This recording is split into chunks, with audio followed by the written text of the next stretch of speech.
Cap. I am Gloss and Gadgets, and I am your host tonight on the Cookout channel doing D&D 101. We have Benticore, Electrity, and Siniac.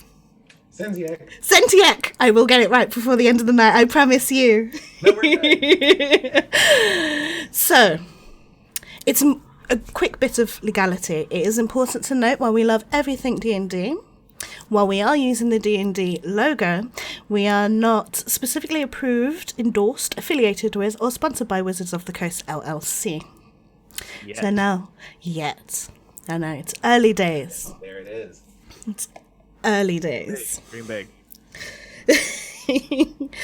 So you're watching us today, and we're about to give you the 411. Look at me with my age-telling lingo on what D&D is. So this is the story. A quick run round the table is I want everyone to introduce yourself, where everyone can find you, and I want you to give us a quick, brief intro on your D&D origin story. How did you get into D&D? So, since Benticle, you're first on the overlay, you will go first. Tell us your D&D origin story. Hello, I'm Benticore. You can find me on Twitter at Benticore. You can find me on Twitch at Benticore.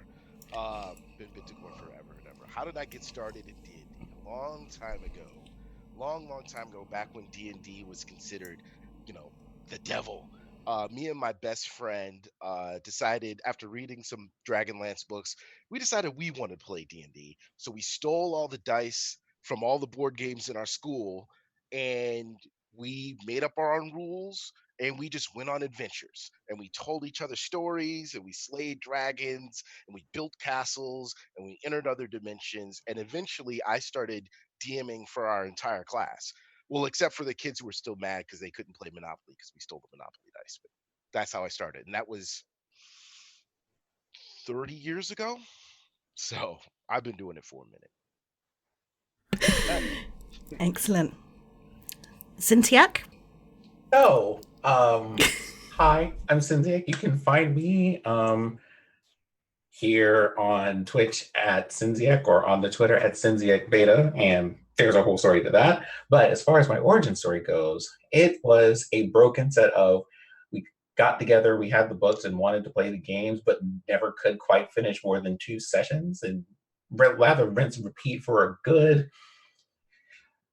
decade and a half until I actually got to play through my first game. The first game I officially got to play through was about 2 years ago. So between seeing glimpses into the world that could be and then finally getting to experience it, I'm pretty much stuck and hooked on the world of D&D.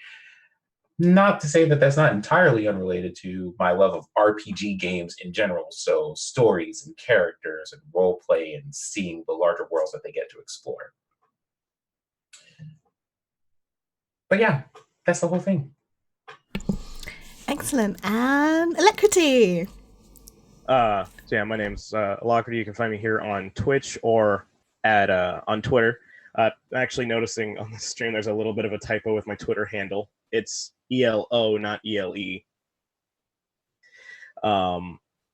But for as far as my origin story goes, for me it started back in 2009, 2010 when I was a sophomore in high school. I'd always been somewhat interested in D&D to a degree, but I had never had the opportunity or anybody really to play with until around about this time. I was hanging out at a friend's place, and I saw that the D&D 4th edition red box was on sale on Amazon for, I want to say it was like 15 or 20 bucks. And so I nabbed that really quick, got it within like a week because I think this was before Amazon Prime. And got it, started trying to run it with my friends. I have a terrible habit of not actually reading anything, so we knew nothing about what we were doing, and it took us like 4 to 5 hours to make one character. We maybe got through, I think, maybe 4 to 5 games. I tried doing it with multiple different groups of friends.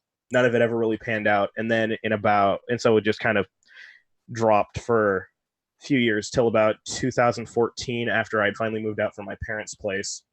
my roommate and I found a gaming shop in this just little tiny college town called my mom's basement, and we started joining we joined the Adventure League there. We joined the Adventure League. It was our first time playing D&D, and it was 5th edition.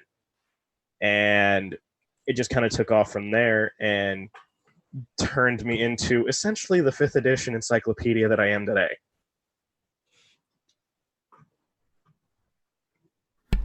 I love it. Alrighty, so my origin story. Out of everybody here, I've probably been playing the least amount of time. I started 3 years ago. I was working in the games industry, and every Thursday night they would have a board games night. So, you'd see the memes, you'd go to, Tumblr, you see D&D out of context, you'd hear these crazy stories. So I'm there working, I was a community manager, answering all the Facebook and tweets, and they're regaling the tale of, they were playing the starter set of 5th edition. They were huge Critical Role fans, so this is how they got involved, and they were regaling the tale of how the druid had sent in her raven into a dungeon to go see a dragon, and the dragon ate her raven, and it was just like shenanigans. And I very quietly said, "Oh, I wish I could play." And the DM heard me, and he comes right up to my desk with the player's handbook, puts it down, and he was like, "So, I hear you want to play D&D." And I must have looked like a deer in headlights, because I was just like, yes. And he was like, "Cool, we're going to make a character, and I'm going to show you how, and then we're going to play." And I played my first session, and now I have my own D&D stream. And that's my origin story. So to begin, we're going to just quickly go through some lingo for those of you who are not familiar. So obviously D&D stands for Dungeons and Dragons. When you play Dungeons and Dragons, there's not that many dungeons and very few dragons. So the title's a little bit misleading, but the origins of D&D started back in 1974 with our Lord and Saviour Gary Gygax, may he rest in peace, and of course Dave Arneson. And they started their own company, TSR, which stood for Tactical Studies Rules Inc., in their garage. And they just started writing up these rules, really basic, and packaged them out and started selling them on the back of comic books. You could buy those like penny X-ray goggles and all that stuff, and started sending it out from their garage, or garage, I guess, as you Americans say. And D&D started its origins in tactical gaming. So I don't know if any of you are familiar with Warhammer, but that's like the guys with all the minis, and they have the armies, and they all paint them the same, and they have like crazy structures, and they sit there with like rulers and roll d6s. D6s being a normal side dice with pips. And I don't really know how Wargaming has. I have minis, but I don't play it. And everyone's showing you their D6s there. Got 'em. And that's how D&D started. Obviously, it's now been bought out by Wizards of the Coast, which is a subsidiary of Hasbro, that wonderful company that owns all the toys and all the board games. And since the rise of streaming, it has taken on a new life, a second renaissance, could you say? Because some people would say that the first renaissance started with 3.5. Those people, you can get into arguments on Twitter about this. I'm not here for that today. But we're in a grand renaissance where everybody and anybody is playing Dungeons and Dragons. And with this series, this is what we hope we can bring to you. So, once again, around the table, imagine your 60-year-old nan is asking you about your hobbies. How would you explain to her what Dungeons and Dragons is? We'll go into reverse order this time, so Ilocrity, that is you. Well, for me, I would probably explain it as a fantasy game that can be played between yourself and a group of friends or potential strangers, as for myself at least, that's where a majority of my games started. And it just can end up turning into, depending on preferences, it can end up turning into something that's more heroic fantasy. You and your friends are going around saving the day, saving villages from bandits or hordes of monsters, or this, that, and the other. Or it can be a little bit more of a grim, dark fantasy where you put a slight aspect of realism through it, and you put characters through struggles and hardship, and you can see the growth and the change of not just the characters but the players themselves, and it just can end up turning into this wonderful bonding experience that can either create new friends, bring current friends even closer together, and just establish this bond, more or less, that can just end up bringing a lot of joy to a good amount of people, or a lot of people if you can end up getting a pretty decent audience. Cintiac, you? Well, my grandmother is very much into soap operas, so I would tell her, like, you know, I get together with my friends and we kind of kind of talk and act our way through a story. My job is, depending on what I do, I can either be the narrator or one of the people in the story. We have the narrator explain what we see or what's going on in the world, and then we tell them how we respond to things in the world. And that's how that goes. It's they're explaining what's happening as a consequence of what we do or who we talk to, and then we continue interacting with and talking about things. There are episodes, there are seasons. It's great. It involves mystery and mayhem and all those other things that you normally watch during the day, except there are also dragons and magic. And then I would then probably ask her if she wanted to try it and see what it's like. I couldn't imagine trying to teach my nan D&D. You know what? I would watch that. So you go hook up your nan and make a stream, and I'll be there, because I would definitely watch that. She is 91, but 2, I think she understands some of it because we communicate with handwritten letters and have for decades. Like that is her thing, because she doesn't do the technology stuff. So the idea of her getting things like me writing her a letter and telling her, well, this is what happened in the latest episode, would be about how that works. I love it. Maybe you could do like a proper pen and paper version. I would, blog it. I would totally be there. Subscribed. Put it on a Patreon. You got paying customer right here. Benticore, come on. How would you explain to your nan? That's an interesting. So probably not my nan or my grandmother, but my wife's grandmother. But what Sin said was really, really good. D&D at its heart is a storytelling engine, right? It's a way to gather people around the idea of a story being told. And the DM's job is to facilitate the story, right? The players are the heroes, they're the main characters of this story in this world that has moving parts, that has themes and arcs, and the DM is sort of shepherding them through this collaboratively told story, right? The players input, the DM inputs, there's the back and forth, right? The DM puts the players in a situation, and hopefully, as the players react to the situation, the story changes, the story evolves. How would I explain it to my Gigi?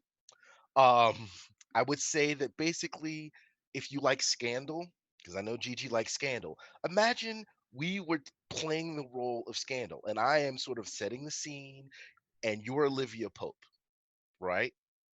And I'm going to put you in scenarios, and you're going to use your Olivia Pope magic to work things out, to defeat your enemies, and to become triumphant and level up, right? Now, it doesn't have to be magic in like casting fireball. Magic could be seduction or stealth or figuring things out that nobody else can. But that's all semantics. It's all about getting together, telling a story, going on an adventure, and having fun.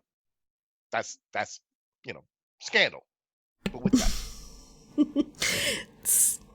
Perfect. So obviously the common theme here is storytelling. And I actually had my nan, whose name is Janet, asked me this over Facebook. We got her an iPad. She's learning how to use it. She's coming up to her 70s.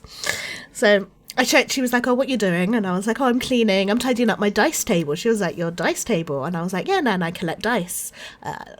I collect dice. We'll cover that in another session." And she was like, "Oh, let me see." I showed her, and she was like, "Oh no, that's like litters. I don't like litters." And I was like, "Oh, it's for playing a game, Dungeons and D&D." She was like, "What game is that?" And I said, "It's a make-believe story game, and each dice gives you a different percentage of failure or success." And that was the simplest way that I could put it.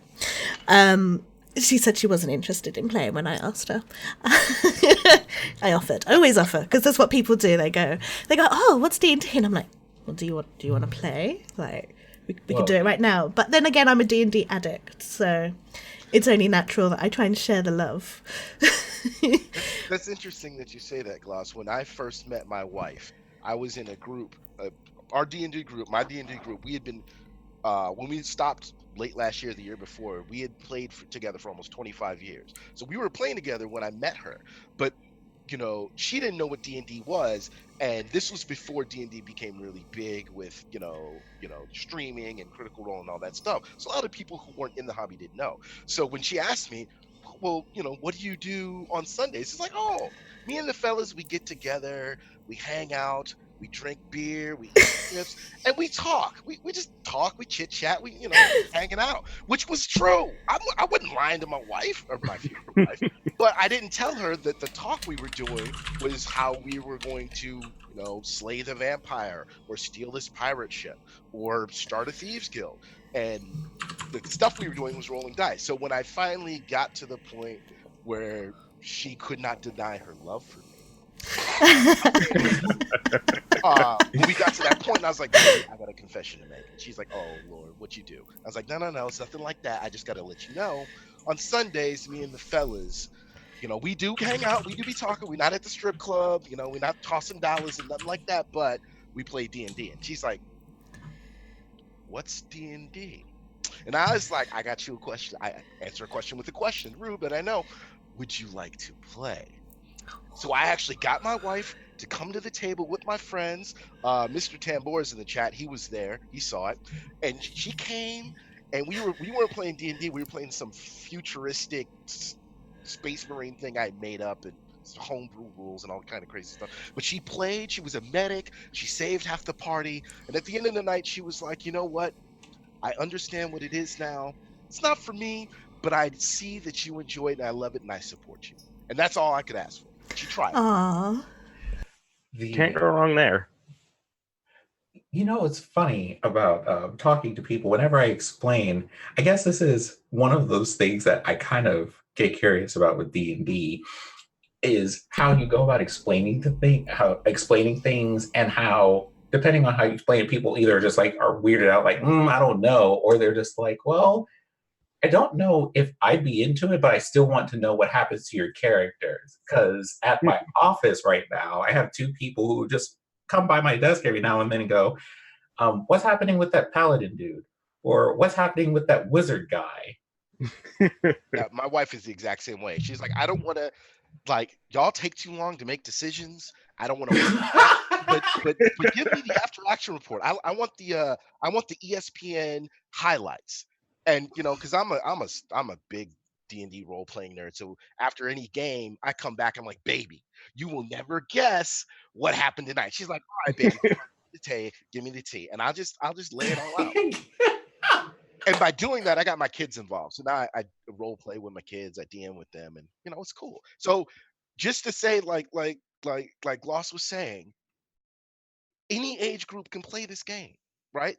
If you feel like, "I don't know anything about D&D, I'm a little nervous, I'm a little scared," that's why we're here. We're gonna bring you in with loving arms and respect, and we're gonna show you the way. Before mentee tries to kill you with a random assassin or something. A zombie T-Rex. Listen, you gotta be nice to be able to bring them in first, and then you can throw like the assassins and the dragons and the trolls and ogres and everything that can essentially turn somebody into a pancake. No. That's not the kind of DM I am. The water skins that you bought when you started out in the town, those were poison. You just don't find out till level 5. But we'll get into that later. Oh, that's deep. Ooh, deep. But yes, this is why we're here. We are here to teach you D&D, and who knows, eventually we'll have a cookout D&D session, maybe a series of one-shots. Who knows? It's all about what you guys want to do. So as we covered in, obviously, all our little origin stories and everything, D&D, you have a dungeon master, or in some systems it's called a GM, a game master, someone who is the stage. Imagine you're an actor. So the dungeon master is the stage. They are the world, they're the set, they're the props, they're the NPCs, which stands for non-playable characters. They're like the people in the restaurant that are eating their salad and going melon, melon, melon, melon, melon, melon, melon in the background, while you are the main stars. You're the headliners. That's what your player characters. The story is all about you, and there would always be a threat, and then it's all about your character going on to defeat the threat, and whether you succeed or not. Usually because there are dice involved and that whole world of randability, shenanigans happen. So, to begin, what do you really need to start playing D&D? Well, in all honesty, you can see all these books on my shelf. You don't need none of that. All you really need, or any of those, all you really need is an imagination. Because D&D is the best computer game you will ever play. Played on the most powerful CPU, PSU, graphics card known to man, the human brain. So as long as you bring your imagination and want to tell a story of a certain character, maybe it's like a Legolas clone, or, maybe you want to play Black Panther in a medieval setting, you want to be a Spawn. It's all down to you what you want to play. And as long as you have that want and need, the rules don't matter. Yeah. You are going to need some dice, though, and I say that because I'm a dice collector.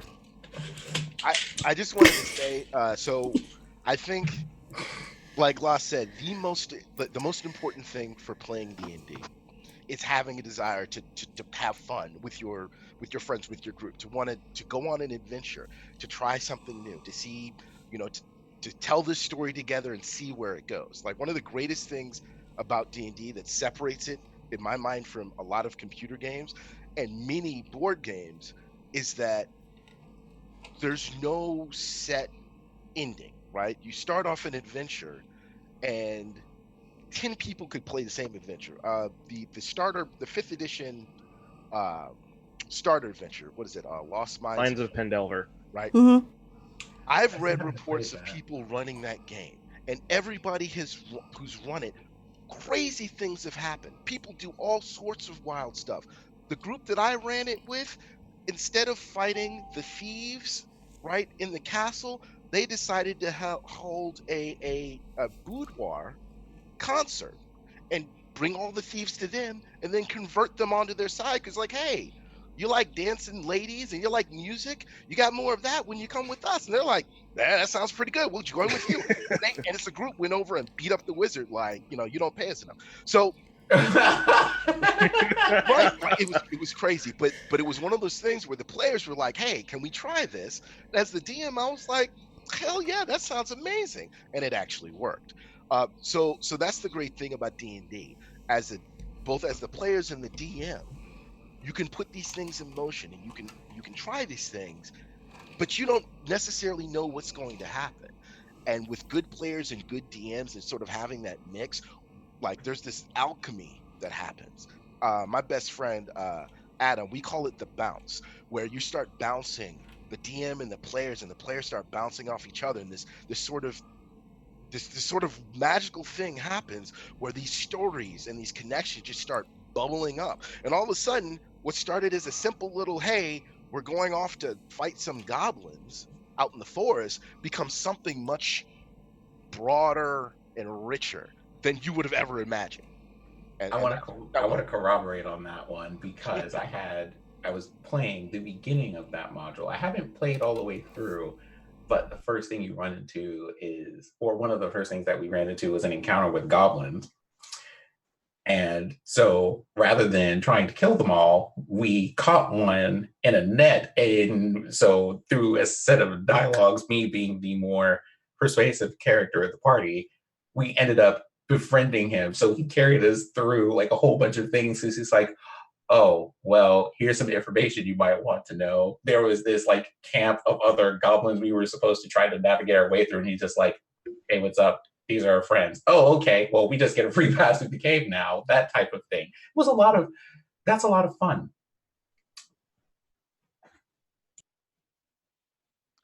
I should probably be off mute. There we go.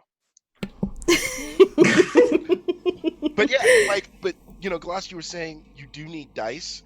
I think when you're playing in real life. Should we get our dice out and start talking about? Yep. Yeah. Okay.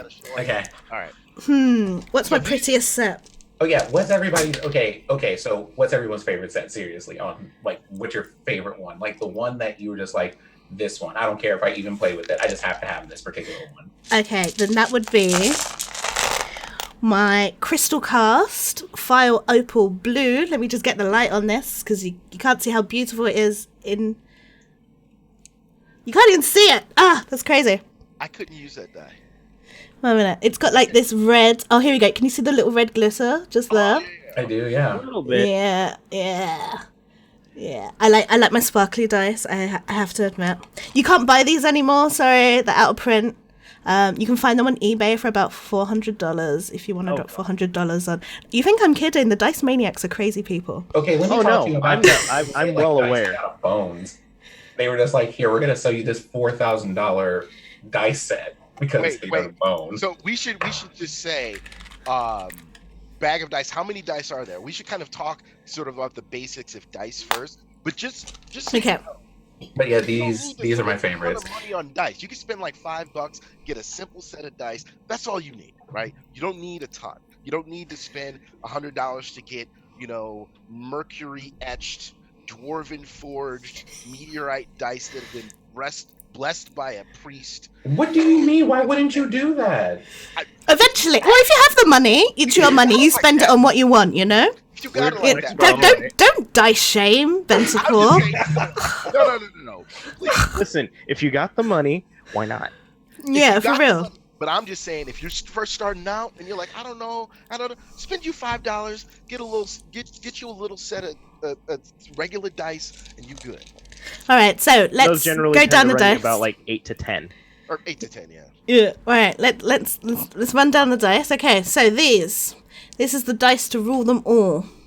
This is the D20, named because mine doesn't have it. Mine has a logo, but it has a 20 on it, and that is the highest number of die. This is how you learn which dice is what. You just look for the highest number. So I've got a Kraken dice here, number 20. Yep.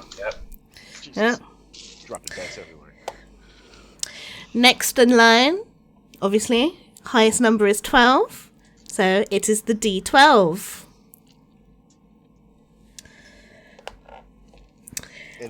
What's after that? The D% or the D10? D10. Percent and 10 are the same thing. Okay, well, the same thing. Okay. So this is the D%. This is what you use to roll percentages. You can note it because each number has a 0 after it. Right, so if you were trying to say, I'm trying to have something happen between, 1 and 100%, then you would roll both of those and like, oh, I got a 68 or I got a 70. All right, everyone roll. Now, what's fun? As Dungeon Master. Okay, can we just say that this is for carousing because carousing? Oh, okay, carousing rules, sure. Hold on. I got a 73. 41. A 7. Let me do myself right quick. 7-0 and a 3. Wherever the 3 is, 73. I got a 50 exactly.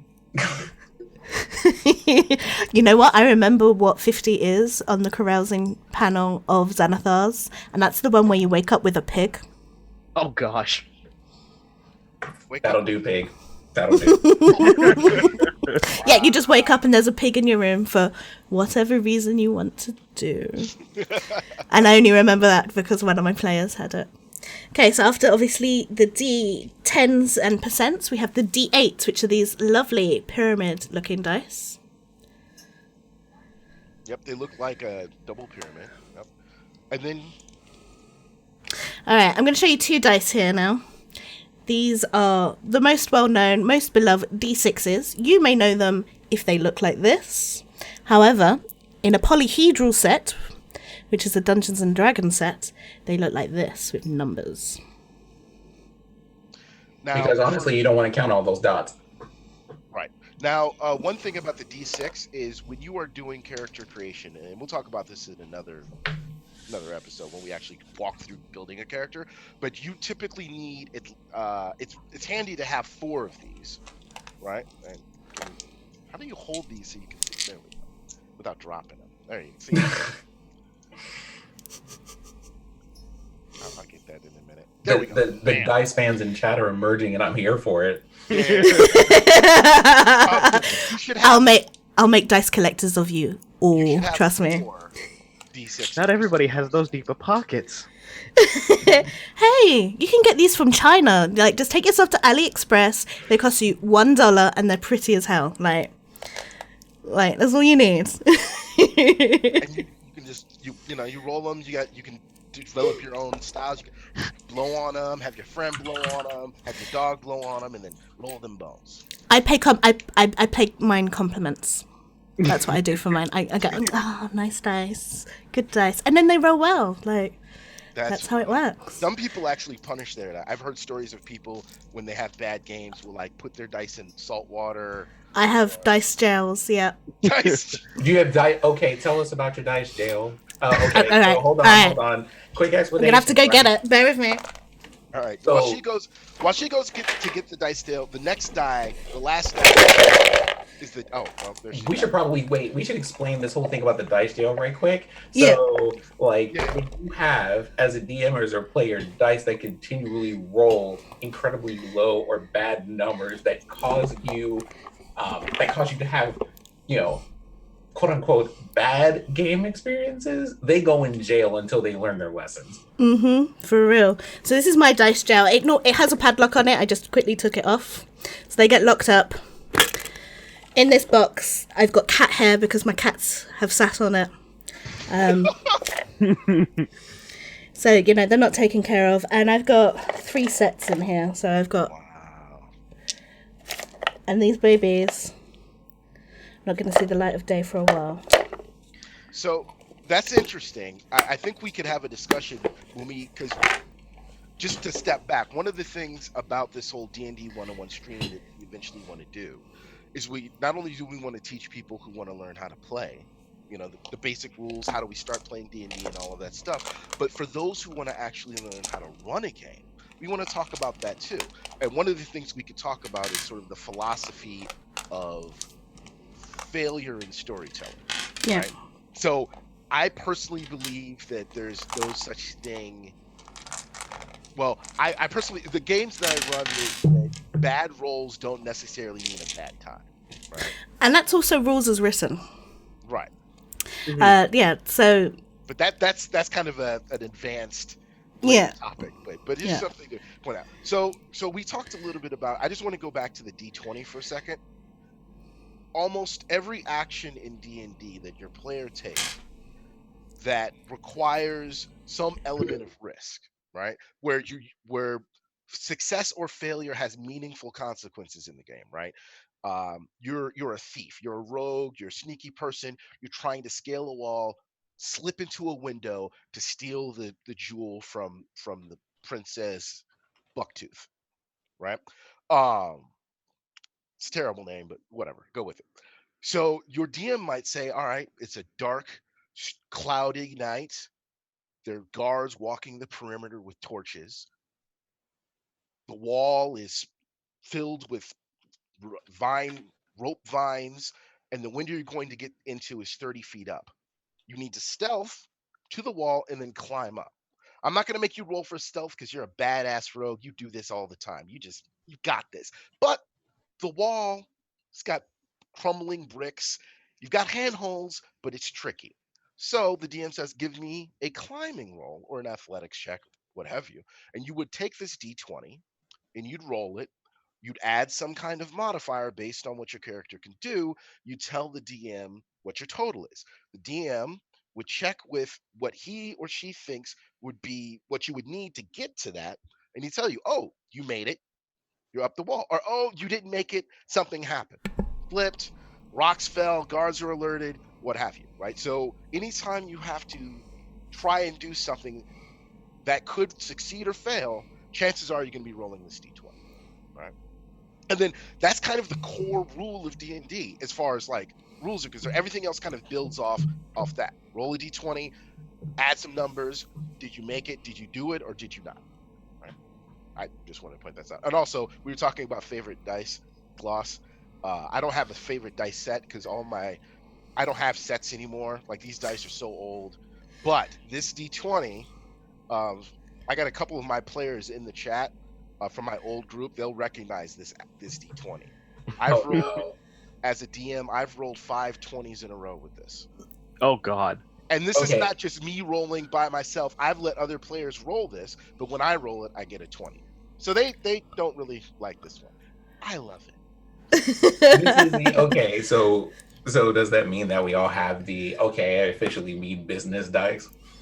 Yes, I have some I officially mean business dice.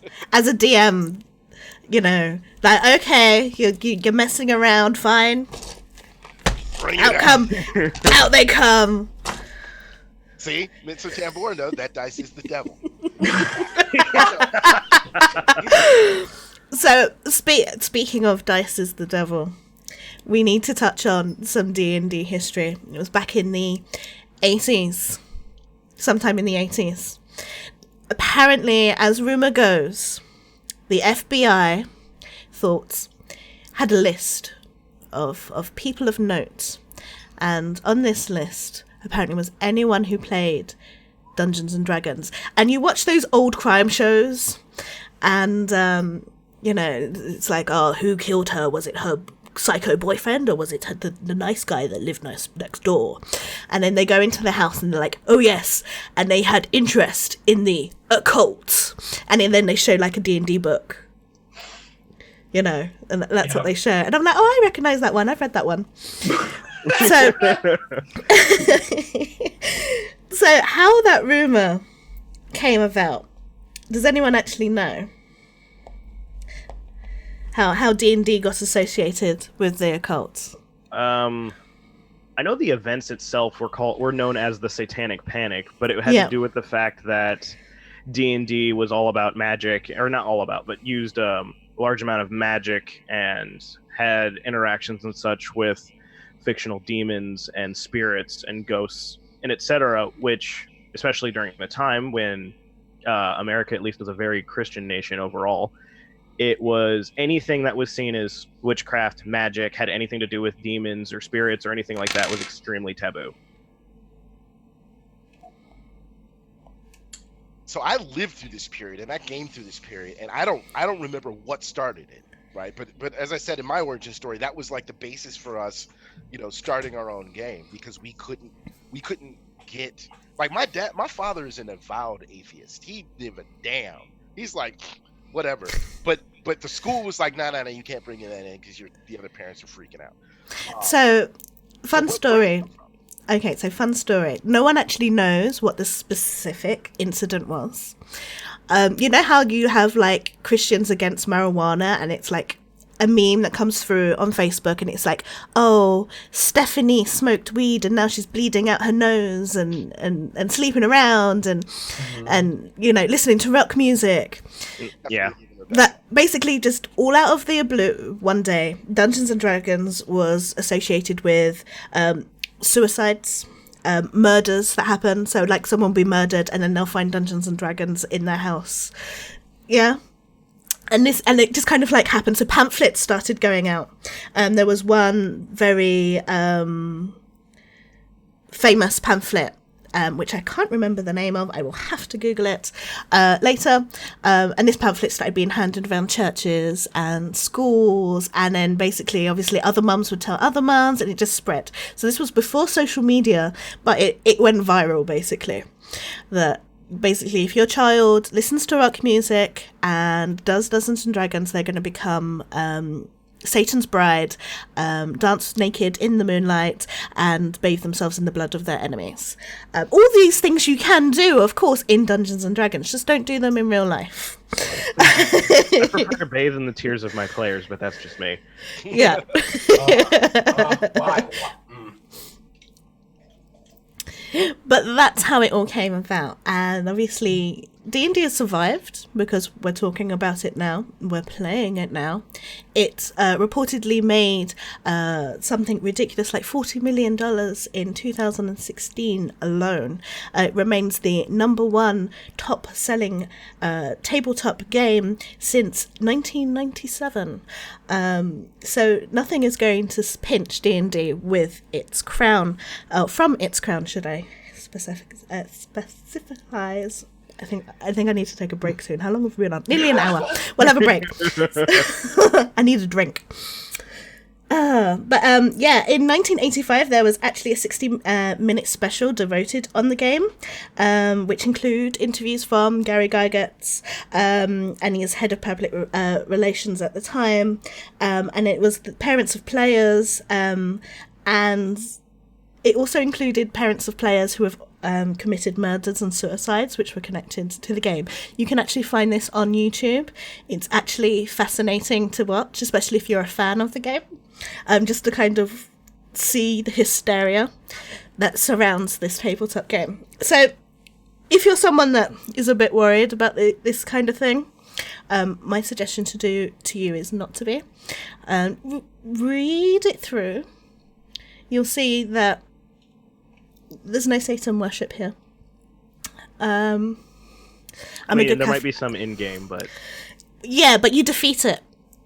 You know, that's your purpose. I mean, and you know, like a priest of wolf or something like that. But yeah, I mean, we'll get into the drow and that another day. in the game, automated.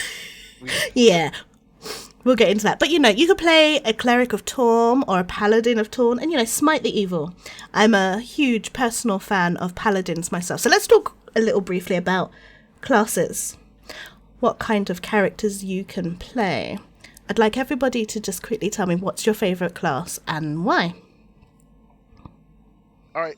Before we talk about classes, though, we should kind of talk about what a character is. Okay. Cause, yeah. Because Sure. a character's more than Brief synopsis. Right. Yeah. So when you Take it away.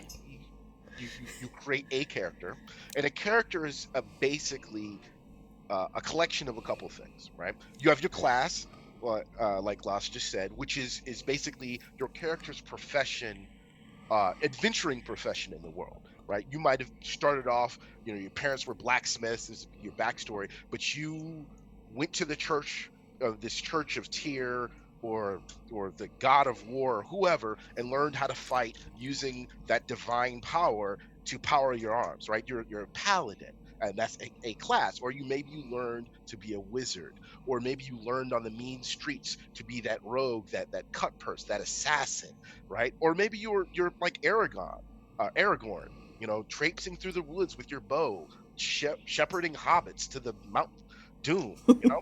Like, there are all different kinds of classes in D&D, and those classes can sort of kind of define what your character can do. But you also have a race, right? And this is sort of the biological makeup or template of your character, right?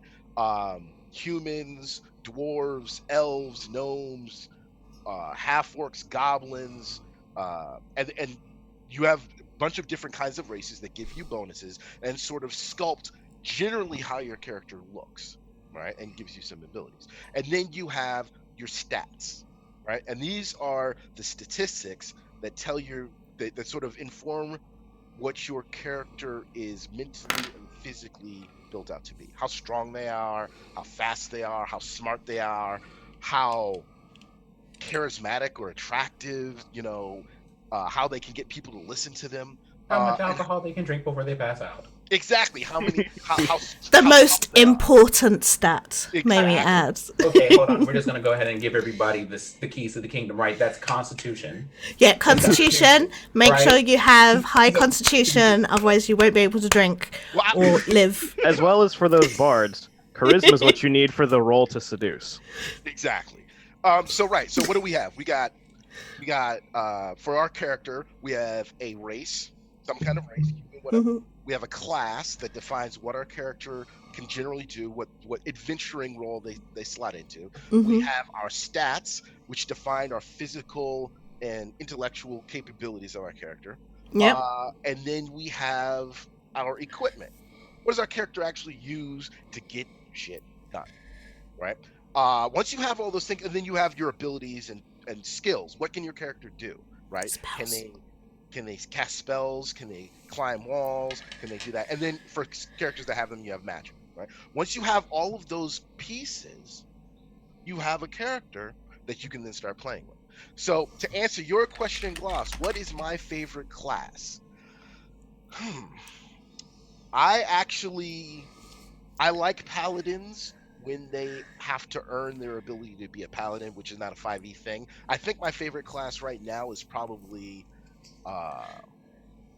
clerics. I like clerics. Clerics in D&D are healers, basically. If you're familiar with like Overwatch, what's her name?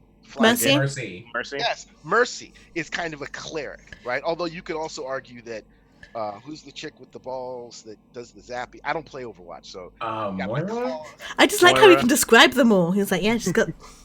Moira. You could consider Moira a cleric too. Maybe it's sort of an evil cleric, but a cleric because she can heal and she can hurt, right? That domain cleric. Exactly. But basically, a cleric in a party has access to spells, but they also can wade into a fight. They can wear armor. They can have a big F-off shiny hammer and smack a fool in his face and then hit him with some spells. They can be the glue that keeps the party together. As a DM, a lot of times new players don't want to be the healer. They want to either be in the front line killing people or in the back casting spells. So a lot of times clerics get left out. So as a DM, I might play an NPC cleric just so that the party doesn't get murdered by the first group of goblins they run into. Remember, everyone, tip your healers. I have lots to say about that. And I would say probably my favorite character that I played was a half-orc cleric named Traxum Thane, who worshipped lightning but couldn't read. And the reason why is because when you get to a high level of cleric that worships lightning, you get to fly. Oh, yeah. When you fly, you can toss firebolts. So my half-orc cleric, big, super strong dude, was going to be a mix between Raiden from Mortal Kombat, right, with the hat flying around, and Mary Poppins. Poppins. Oh. I love it. So think about that: a flying orc singing songs, tossing lightning bolts. Best character ever. Best character ever. So cleric. Okay. Pretty great. Cynthia, your turn. Oh, I was not prepared for this question. And I also want a story as well about your favorite character now. So Okay. Venticle's just raised. Okay, so the thing is, normally I would play magic casters. I enjoy characters in RPGs and in stories that are quick thinking and clever. So wizards were a thing for a while of some kind or another, but I'm trying to get more into the kind of frontline and fighter classes. So of those that I'm having fun with now, I think, I don't know, my favorite story so far in the last however long was one where I played a class that was called it was kind of like an offshoot of an artificer. Okay. So this person had had some unique abilities. One of them was that whenever he walked into a city, because he had a background as a historian, he knew all about the origins of all of these different civilizations that he would walk into. So the party would be looking for places or for things, and he would know about these things because he had spent years studying. So he's walking around and pointing out where things are, who people are. He knows like all the customs and the greetings, and so he got the party out of trouble in multiple occasions because he would just go into places and go, yeah, so we're going to, and I'm like, you shouldn't do that. That'll get you arrested. That will get like these people will shoot you dead in the street. You do not go into the library and talk. Like I was just like, don't do that. it was great. So in a way, maybe I was Mary Poppins too, in the form of a librarian, which ended up being a lot of fun. What they found out a little bit later as a party, they didn't find this out, and I'd been playing with the party for a year. They weren't able to determine until the last session what my gender was, or that I didn't come from that particular planet. They went to the dimension that I was from. Like the last day, the DM cried. Everybody was like emotional. Like it was a happy feeling, but it's also like you read the last chapter of like the Dragon Riders of Pern. It's just it was beautiful and heartwarming, but also kind of sad. I like it. That makes me happy. Well, thank you. Alacrity? It's hard for me to just pick one single favorite class, so I'm kind of gonna. There's always one, isn't there? There's always one. Yeah, there's always one. I'm gonna break it down a little bit. It's like my favorite melee or martial class, if you want to call it, is probably the rogue, just because few things feel better than being able to just be like, I'm gonna hide behind this tree mid-combat, kind of sneak through some of these things really quick, get behind them, and then just stab them really hard with my dinky dagger that's maybe like this big and do more damage than the fighter. And then roll them dice. Yeah, and then it's like nothing is more satisfying than just rolling those like 5d6 for your sneak attack. And then probably my favorite magic class is the sorcerer. I've always been a fan of charisma casters, and with the sorcerer meta magic, and also just especially going a certain archetype, which we'll cover later with character creation with the dragon origin, you are just a wealth of hit points, so you don't have to worry too much about getting shanked from the back line or possibly running in if you run out of spell slots. So you can really just kind of throw in these powerful spells and put a twist on it, where it's just like, I'm going to throw out this fireball while I'm also going to cast this sneaky little side spell that you're not catching.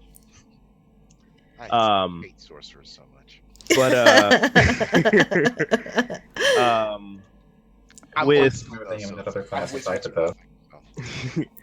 with rogues are overall probably more of my favorite, as well as the fact of, for part of it is for me, through most of my younger life, before I even really started playing D&D, I had other friends who did, and they would consistently tell me that if I played D&D, I was practically just the textbook rogue. Not necessarily the one who's like, I'm gonna try to pickpocket like every person who walks by me, or I'm gonna try to steal this while we're in the shop, but just based off of my general actions of barely skirting by the rules, if not sometimes like bending or breaking just enough before and getting out before something happens. Plus, especially with 5th edition, who doesn't love being able to go like the thief archetype and just be like, ooh, that's a really nice magic weapon. Oh, it says only dwarves can use it? Too bad, I'm going to take it anyway. Nice. Or you're a rogue or a thief archetype who is scared of getting into combats. Like, I'm not going to go in there. I'm not going to go ahead of everybody else. What if they see me? You're the rogue. You got +10 stealth. Okay, we need to talk about this for a second, because I low-key picked up a new character, started playing a Way of the Shadow Monk. Oh, that's always a fun one. Oh, that is always fun, yeah.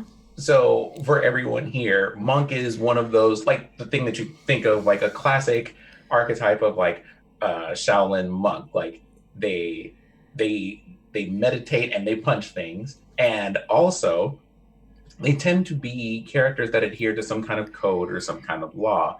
The tradition that I took as a monk lets me, at a certain point, see a shadow and just teleport into it because it's there and just go, Okay, well, no one knows that I'm there because here's me just sneaking into a shadow. No one was paying attention to that, and I could just walk out of there and stab you. So I'm like, if they ever gave that to a rogue, the world would be in trouble. I should think about taking a level in rogue now that I have mentioned that. Thank you. I might take a level of Shadow Monk with my Bard Assassin that I've got going in another game.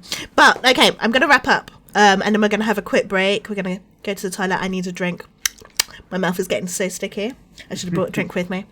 So, I'm actually playing my favourite character and my favourite class right now. I'm going to try and not do a plug. But it's down there if you just want to go watch it. I mean, that's after we fight Benty about what he said about these mage classes, but we'll talk about that later. Yeah, we'll talk about we'll cover that in part 2. So don't go anywhere. But so I love playing paladins, and a lot of people go 5e paladins are not as good as older edition paladins. I looked at older edition paladins. I'm glad I'm not playing that edition. Let me just tell you that. The thing I love about paladins is because you take your oath or your sense of will and put it out into the world, and that is what drives you through the story.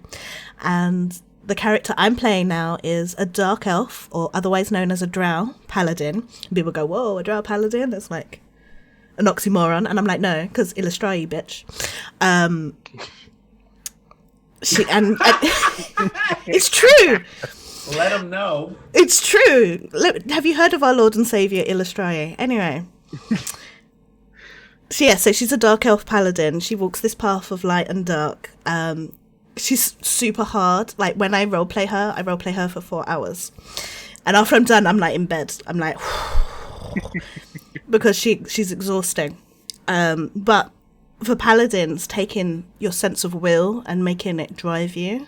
So there's many different kinds of paladin. You don't necessarily have to be assigned to a god. But as long as you have that sense of purpose, you can put it into your character and push it through. It's the most fun thing for me because it really resonates to me as a person. That's the type of person I am. I'm quite stubborn. No one can tell me anything. I always have to be right. So putting that into a character is very easy for me, and it just matches up with paladins perfectly. I actually have recently, because she wasn't ready to take her oath yet. She just wasn't there in the narrative. And so what I did is I took a level of sorcerer. So she's now a Sorkadin. Oh boy. Yeah. Oh, boy. Oh yeah. And what's fun is if you take that a little farther, you can meta magic your paladin spells too. I know. I'm like looking into this. I'm like, oh, I can use Divine Smite at level 2, and I don't even get level 2 spells yet. There's that too. Since they errated it to make it so that Divine Smite functions off of every spell slot the character has, not just the paladin ones. Exactly. So I'm having a really fun time with her. So yeah.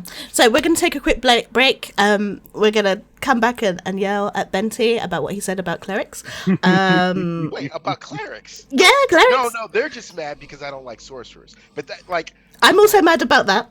But and what you said about clerics as well. Actually, what we're upset about is that you said wizards, and then you had the nerve to come for everyone else. How dare you? Okay. Yeah, you guys are gonna be really mad when I tell you that I don't like paladins.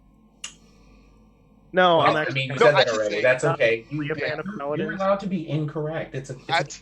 Like, see that, and that's me being a bard and being understanding. And I'm just ready to smite you. So you know. I'm ready because I have some very specific reasons. But yeah, how long is our break? We're just gonna take 10-15 minutes. We'll get into the caster debate when we come back from the break. Yeah, I'm gonna get my tequila right now. So right, guys, we will be right back. We're just gonna run to the loo, have a drink, and we will continue D&D 101. So see you soon.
right, we're back.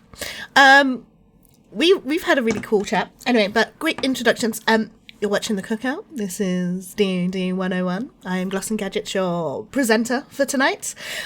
These are my supporting cast. We have Benticor, I've been saying it right all evening, and now I can't. What is wrong with me? Shh. It's fine. Okay, and Electrity. Damn. I will get it right, I promise. So, quick legality. We're talking about D&D. We're using the D&D logo, but it's important to note while we love everything D&D, we are not sponsored by, specifically approved, or authorized by Wizards of the Coast LLC. So, if you are just joining us, we've been talking about all the nuances of D&D. What is D&D is the subject. And we're going to go into more detail about every topic, but we've just been covering everything as a basic kind of like overview. And we're also just kind of getting to know each other at the same time as well, because apart from saying hi in the tabletop chat, you know, this is most of these people I'm meeting for the first time. So far, I thoroughly approve. Oh, thank you. Agreed. Thank you. I also approve. This has been a very fun evening. So what is Dungeons and Dragons? Dungeons and Dragons, we have come to the conclusion, is a cooperative storytelling game that anyone can play at any age. You don't need much, but dice are involved. And that was the gist of the first hour. We did cover about our favourite classes and some other topics, but while we were just all having a quick break behind the scenes, some interesting history came up about the original Dungeons and Dragons. Since I've not been involved in D&D in the early editions, I'm going to hand it over to my other cast members who will tell you all about first editions and how they leveled up. Because we've been talking about classes and races and I've only ever known it to be that you can just choose whatever you want and create whoever you want.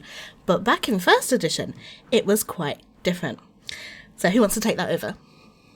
I can start it. I haven't played first edition personally, but I've read up a lot on the subject due to just being a bit of a historian, quote unquote. Venti, I don't know if you've played it, but I know at least since you were talking about second edition and growing up in the era, I feel like you've at least probably got more experience in it than I have. Listen, as you can tell by the hairs on my chinny chin chin, I've actually played every single edition of D&D, from like the first edition basic and the old school red box to the advanced Dungeons and Dragons. I remember when Advanced Dungeons and Dragons came out, second edition, with the players expansion and all that stuff, and then the third edition, 3.5, Pathfinder, fourth edition, and now fifth edition. But it's been so long that you probably know more about it now than I could remember. So by all means, sir, go ahead. Okay. This is going to be dipping into character creation just a touch, just because of how some things have overall changed through the course and more or less evolution of the game. So going back to first edition, initially when first edition came out, they only used D6s, partly due to the fact of a D20 system or anything more than a D6, to the best of my knowledge, hadn't come out yet or really hadn't been invented yet for the most part. So your stats, your attacks, your to hit, everything was done off of a D6. And while you were playing through the game with your character and everything, as Benticor was saying earlier while we were on our break, you got experience for almost literally everything. So it made it so that it was more or less easier to a degree to level up your character, but at the same time, this is also, correct me if I'm wrong, but didn't like pre-third edition or whatever essentially have like no level cap? So I'm trying to remember. I very, very vaguely remember first edition, but Advanced Dungeons and Dragons, that first edition, the leveling was hard because you died so easily. Yeah, because that was, like I said, everything's based off of a D6. Your hit points are a D6. Yeah, and like so wizards start with one hit point and like one spell, and then, well, now you're dead. monster he's going to use for lunch. That one goblin made its way through everybody and it's just Exactly. But you know, like, and I try to remember in second edition, one of the things that it had was a concept of dual classing. So take a step back. One of the things that 5e allows you to do is when you create a character, right, and you create a class, you imagine, all right, I want to be the powerful raging barbarian, you know, Conan-like with the, you know, with the loincloth and the muscles, or like Red Sonja, or I want to be a wizard like Raceland from Dragonlance, or Merlin, or Fizzban from Dragonlance, or Ted from Monty Python and the Holy Grail, you know. No, sorry, not Ted. Tim. Now he's gonna strike me down. I am the wizard. Someone clip that, please. But once you've got your character, you know, you kind of pick a class. But you can also what is called multi-classing, where it's like, you know, I want to be a wizard, but I also want to be sneaky, so I'm going to pick up a level of rogue, right? So that's called multi-classing. Back in the second edition, you couldn't decide to multi-class when you were playing. You had to decide at the beginning, oh, I'm going to be a fighter and a cleric. And what would happen is your experience would get split between the two. And your hit points would get split between the two. So if you leveled up your fighter, you would get half the hit points that your normal fighter would. Right? And you were talking about level caps there. It was kind of the opposite. Instead of being no level cap, you were level capped by your race and by your class. So like elves could multi-class, but you could only get to a certain level, right? Okay. Very arcane, very weird. There's a whole concept of THAC0, which is to hit armor class 0, which insane. Like D&D 5e. Yeah, because originally with second and first edition D&D, if I'm not mistaken, it was the opposite of what we use now, where the lower you roll, you want to roll low because the low rolls mean that you're going to hit. High rolls mean you just whiff. When it came to rolling for accuracy. No, you still wanted to roll high, but the way you determined what you had to roll was different because your armor class went negative. Like a negative armor class was better. So the best armor class you could get was a -10, which is insane, and it doesn't make any sense. It made sense back then, but this was like 25 years ago. There was no internet. Like a lot of things made sense then don't make sense now. We had phones. See also imperial measurements versus metrics. Well, yeah. You're speaking to a Brit. I use both. I don't understand why you Americans can't. No, we can use both. It's just we're so ingrained in the imperial system that we don't ever think about metric. And then when metric comes up, we're just like, how's that work? That's the sound of my brain. Real quick, what's meters to feet? But I think one of the points of the 3.3 that D&D has evolved, right? It's changed and it's evolved. And I think one of the most important things as a new person coming to D&D that you kind of have to realize it, because chances are you're going to be coming to 5e, right? That's the latest and greatest version that's out. It's supported by Wizards of the Coast. It's what everybody's typically playing. If you're going to start playing, that's the latest books. That's what all the information is about. It's of all the versions, it's the easiest one to get into. Definitely. But there are a lot of different ways to play D&D, right?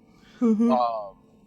And I think it's really important, and we'll get into this, I think, when we start talking about character creation, is trying to figure out the kind of game that you would like to play and surrounding yourself with a group of people who also like that game. One of the issues that my long-standing group ran into, was at a certain point, we all kind of wanted to play a different game, right? We all wanted to play D&D. We were playing a lot of other things too, but we all had different interests. And it's important as a player to decide, all right, what kind of game do I want? Do I want like swashbuckling pirate adventure? Do I want sneaky, gritty, cities and secrets and subterfuge? Do I want to go into dungeons, smash monsters, get loot, get rich, die trying, right? Do I want intrigue and romance and long character arcs and deep detailed stories, right? That has minimal Like- combat but a lot of character development. Or like kingdom politics a la Game of Thrones, Yeah, where you're like, yeah. do I go and become like the lord and noble here, build a house, build a town, have serfs, and all this other stuff happening, and all of that.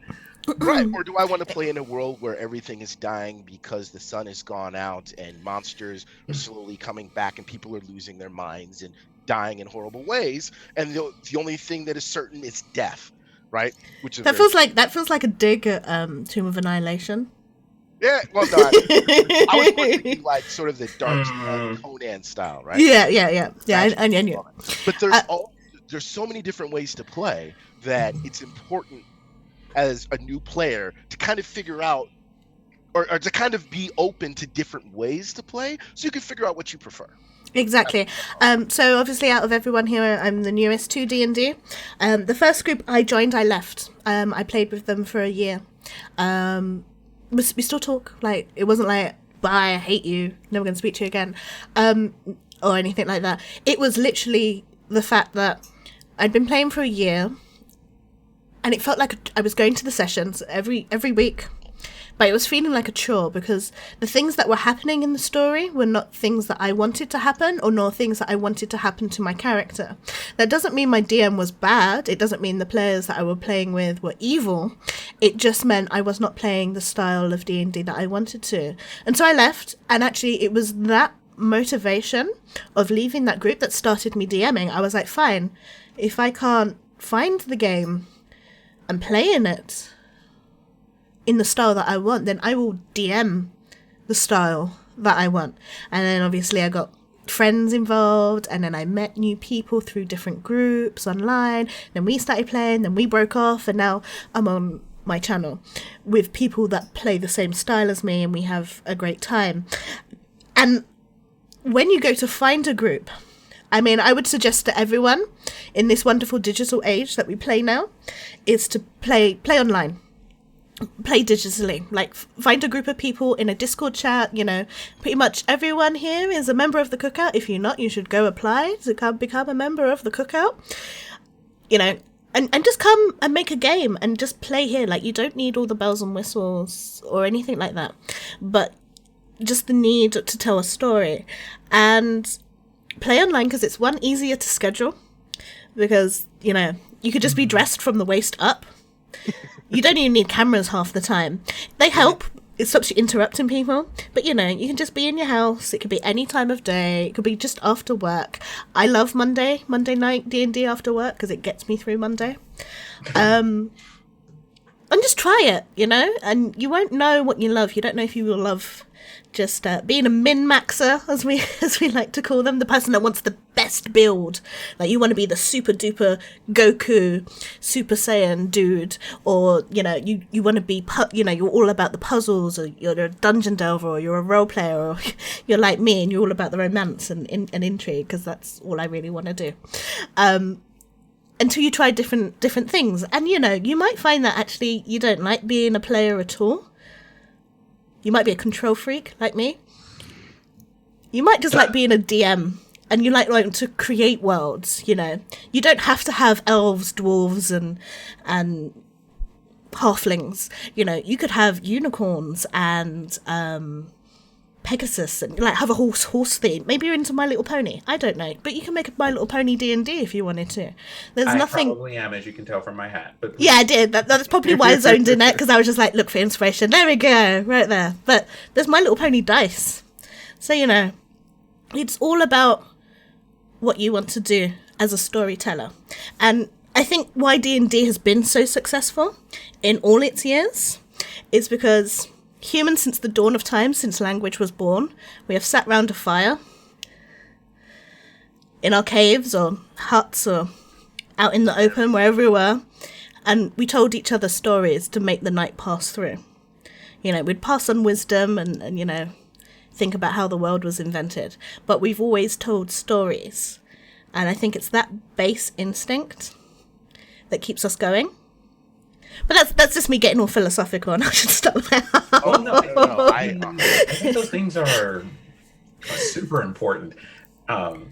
Because, you know, I didn't I have no idea how on topic this is, but one of the things that I've learned after playing D&D, you first start thinking about. I got in there just thinking, okay, there are adventures, there's treasure, there are people to talk to, and stuff. There are gems to find. There's like the world or the kingdom or whatever to save or whatever's happening in that session or that one shot or that campaign. But the maybe third, fourth, or fifth character into it, I started asking more questions about not necessarily what is happening, but why. And so when you talk about getting into the philosophy of things, I have found that D&D, as much as it is about storytelling, it can also be a really philosophical game. If you're especially if you're a person who's introspective, like I tend to be, it's kind of like, oh man, things like, why is this here? I remember asking a question and talking to a friend about this. We ended up talking for 4 hours about, why are drow usually considered evil? Why are orcs usually considered evil? Where did that back history come from and all of this? And that's just hours of talking, because I started asking, well, do they have to be that way? Can we not be friends? Are there not good versions of these people? Yes, there are, and there's more than just Drist. I'm sorry, I just needed to get in that. Drow are my favorite race. Drow are my favorite race. And I love Drow. That conversation drives me crazy, and wizards drive me crazy. Like, there I was going through the Dungeon of the Mag Mage going, where's the promenade? It's not on the 3rd level. Oh, she's got one statue on level 12. Really, wizards? Really? I think that's a really important and point that you made there, Sin. And I'm not gonna. I feel like thematically. No, by all means, feel free to do that. That's what everyone calls me. It's cool. Okay, Sin. I can say that right. Cool. I think it's the fact that you can use D&D to tell deeply personal, introspective, philosophical questions. You could tackle things in the framework of D&D that you might not be able to just tackle, and you can do that with other people. That can be really powerful, but it also can be dangerous. And I think very important, one of the things that we should probably talk about are how new players should be aware of what they do not want at a table. Right? I've heard a lot of horror stories about people playing at tables that included things that they're not comfortable with. Like some games run a little more mature. Some games are very much happy-go-lucky, fluffy. There's the bad guy. You don't kill monsters, you just defeat them. You knock them out. The monsters knock you out, things like that. To games that are a lot more Mortal Kombat-esque, where not only do you kill the monster, but you disembowel them. You wrap their intestines around their throat, throw it over a tree, and hang them by them, where they're carrion instantly come and pluck out their eyes, Prometheus style. All kinds of stuff. So as a player, one of the things you have to sort of discover for yourself as well is what level of content are you comfortable with and what you're not comfortable with. Because I think one of the worst things you can do is play in a game where the other players of the DM are making you feel uncomfortable. Yeah, right? So I can touch on this a little bit more. As a woman, I'm usually most likely going to be the only woman at the table. Not necessarily in the games I play, but games I join, outside of my group. And because I usually play female gendered characters, and I'm a female, it is sometimes assumed that I'm there just to be a romanceable NPC, and people will hit on me, people will say uncomfortable things, unpleasant sexual assault suddenly comes up. And we're getting into the grounds now of starting a campaign, and there is something in the lingo called a session 0. And I cannot stress this enough. A session 0 is like a necessity. It's where everyone sits down before the game even begins and says, what do I want from this game as a player? And the DM asks you, what I want from this game as a DM. And this is the time where you sit down and you say, you know what, guys? I want to have a romance, but I don't want to romance any of the players. I want to romance an NPC. So DM, you go ahead and do that. Or you can go, I'm not okay with the sexual stuff, so we'll just fade to black. You know, like a Disney movie that, you know, it just pans and goes to and they have a baby. You know, and they have that's like just happens. One of my things, they're called lines and veils. So obviously lines is a straight up no, this cannot happen in the game or I will walk. One of my lines is crimes against children. That's a straight up no. I think not just because it's uncomfortable, but I also think it's lazy storytelling. Oh, you've put the kid in danger, or you've killed the kid to make this person seem evil. I think it's lazy storytelling, and also it makes me super uncomfortable.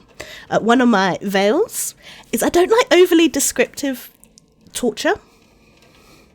So, like, I've had DMs go into, like, oh, yeah, and you go into his eye, and you touch his eye, and you feel it squish, and I'm just like, stop. I don't, yeah. So those are, like, my veils. Like, it's like, okay, you can go there, but you have to stop. And it's in the session zeros that you can go, I'm okay with this, but I'm not okay with that. And we'll probably have a whole segment just on session zeros. I have a session zero checklist that I like to go through to make sure everyone knows the rules on how I want to run this game, and questions to ask my players as well. So yeah, as you go along, you will discover things that you like and you don't like, and it's okay to stand up and say, I'm not okay with this. Absolutely. And you know, in the big wide world, you will encounter racism as a person of color. It just happens. It may be like, so like someone might not intend it. Like, you know, we spoke about the drow, we spoke about orcs in the past, and there are many documentations on this, and you can read whole dissertations on the symbology of drow and orcs. But these were seen as the black characters, and they were stereotyped and typecast with negative traits from the black community, and many people would just outright say, no, this is not okay. I think that's why the drow are my favourite race, because I want to redeem them and I want to own them as something. A drow bard that's set in space, so I will join you on this quest. Excellent. Yeah, I want to redeem them. I want to own them, because also it's a female dominated society. Like, come on, like how much of a feminist do you need to be? It is the only, as far as I'm aware of, at least of majority of player races, it is the only matriarchal society where women legitimately have all the power. The only time that you ever really see men much, if you go into a drow city, normally as a captive, just because of how a lot of the storytelling tends to go. Most of the men will end up being guards or tending to, like, the shopkeeps. They're the ones staying home with the kids. They're like pets. Yeah, practically. Men are practically, like, the male drow are practically pets in a drow society. And playing a male drow is really fun, because you got to kind of if you take the world that you live in now and you flip it on your head, you're like, okay, so women usually stay home and raise the kids. Men stay home and stay with the kids. And you just flip it, and you're like, okay, women wear a lot of makeup and they have to look a certain way, and there's a lot of pressure on women to look a certain way. Oh, flip it.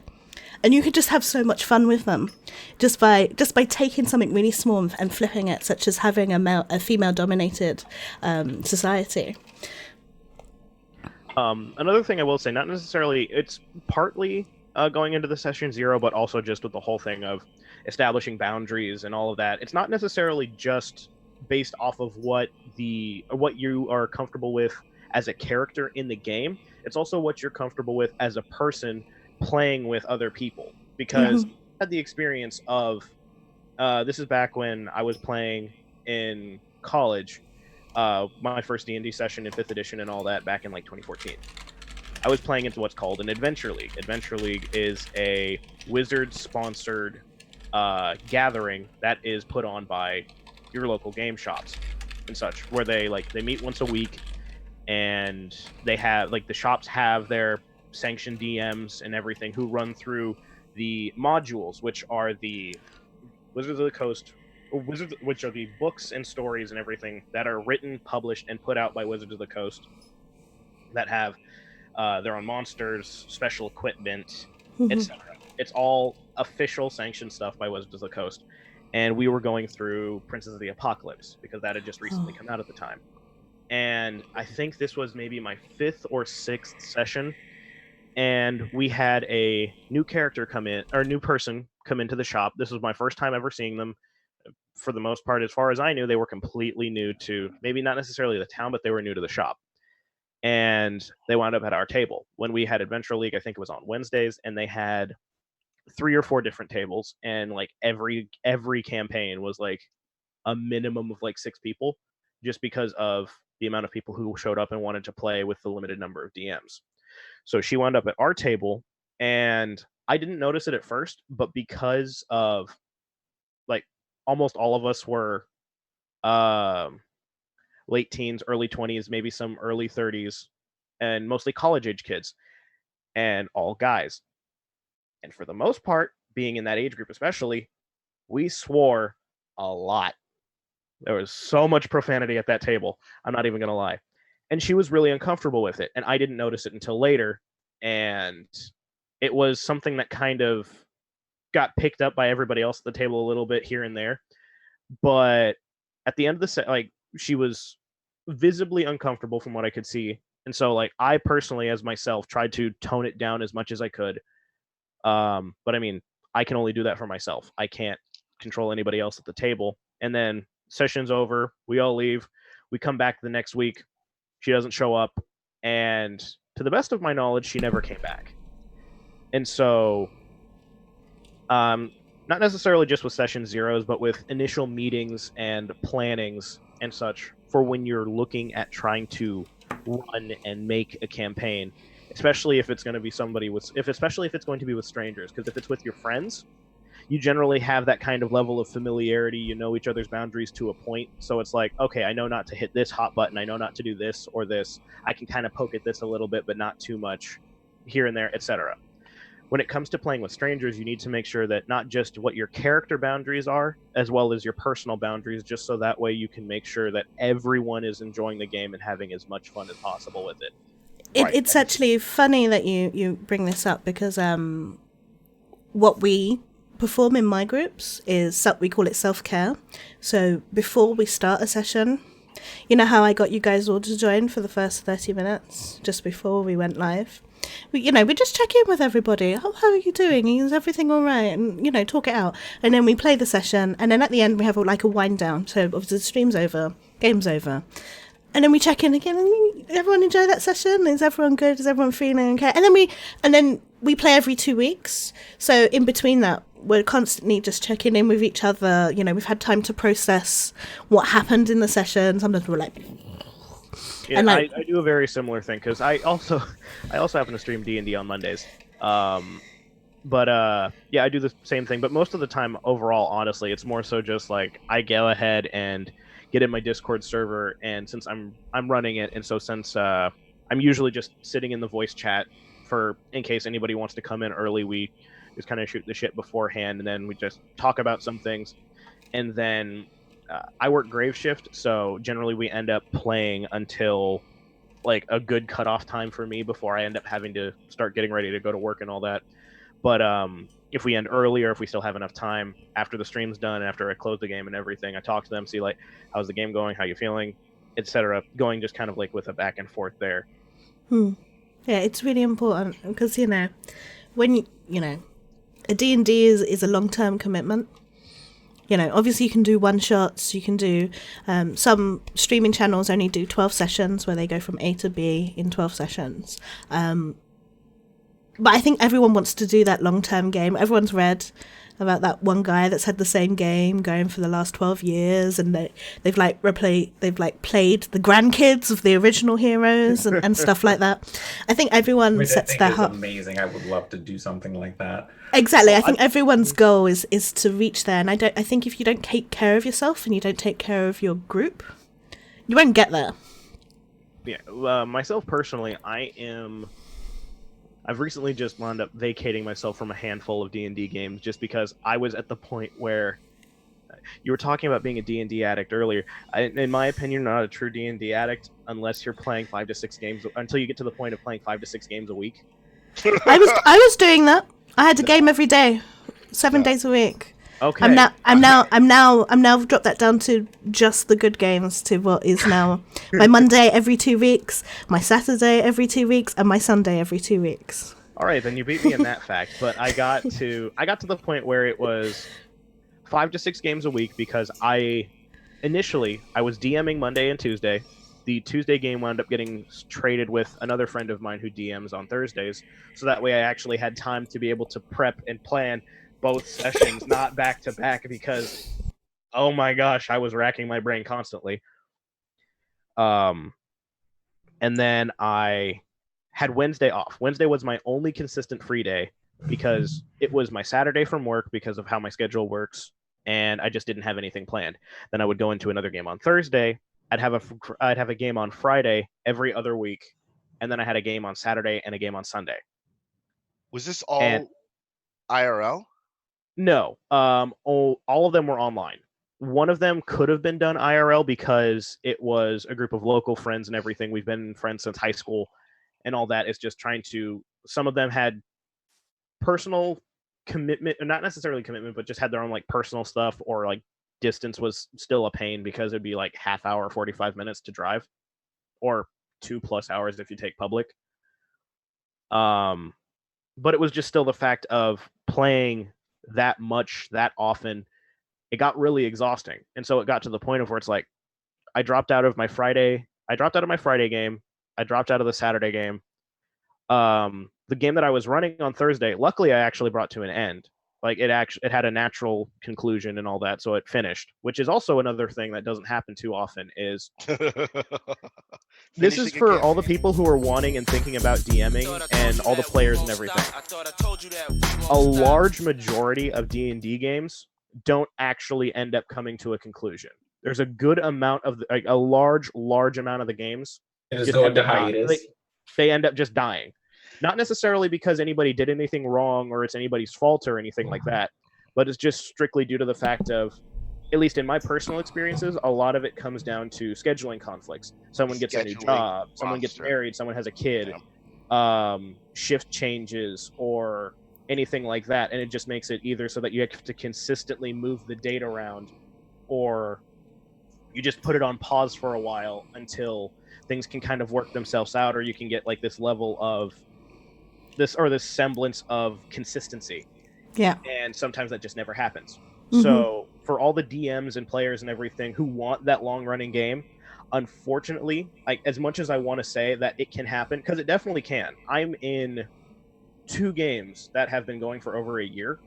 They're getting actually close to about 1.5 years, almost 2. Those games are very likely, and as long as you have the right people, they can work. And the biggest thing with anything Dungeons and Dragons related, as far as being able to play it consistently, is managing your schedule. And for a lot of the people who are watching, I know that there's probably a good amount of you who are part-time workers, or you have multiple jobs, or something along those lines. It makes it really hard.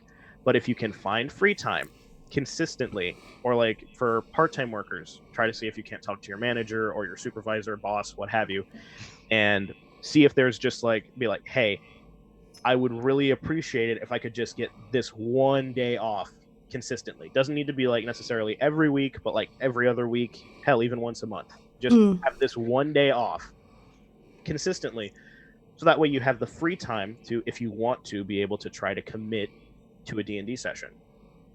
No, go ahead. Oh, no, I just wanted to riff on a couple of things. So I don't get to play nearly as much as I used to, right? I'm 42 this year. I got 3 kids, got the whole, job, house, all that kind of stuff. Mm-hmm. Bills, so many bills, so many dishes, so much laundry. But I first I have to share a secret. I have a confession. Chat. Celia, get ready to clip this confession, please. I've been playing Dungeons and Dragons in some form of fashion since I was 8. So 36 some odd years, I have not ever, and I DM'd most of those, I have not ever finished a campaign. Not once. The end is hard to get to. So I wanted to talk about that because Elo brought up a couple things that are really, really important.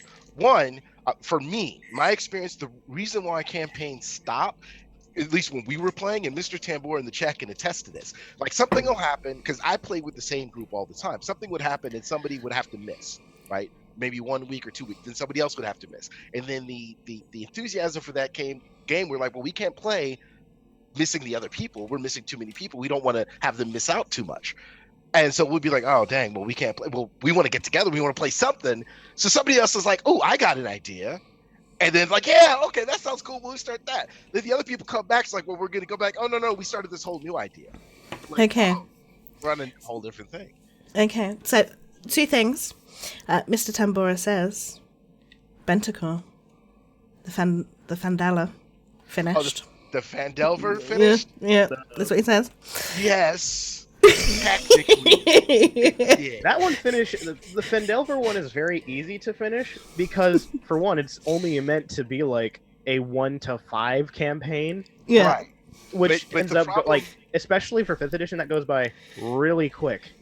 Well, but the thing about that specific campaign is it was actually part of a much larger campaign that we called Danger Corps.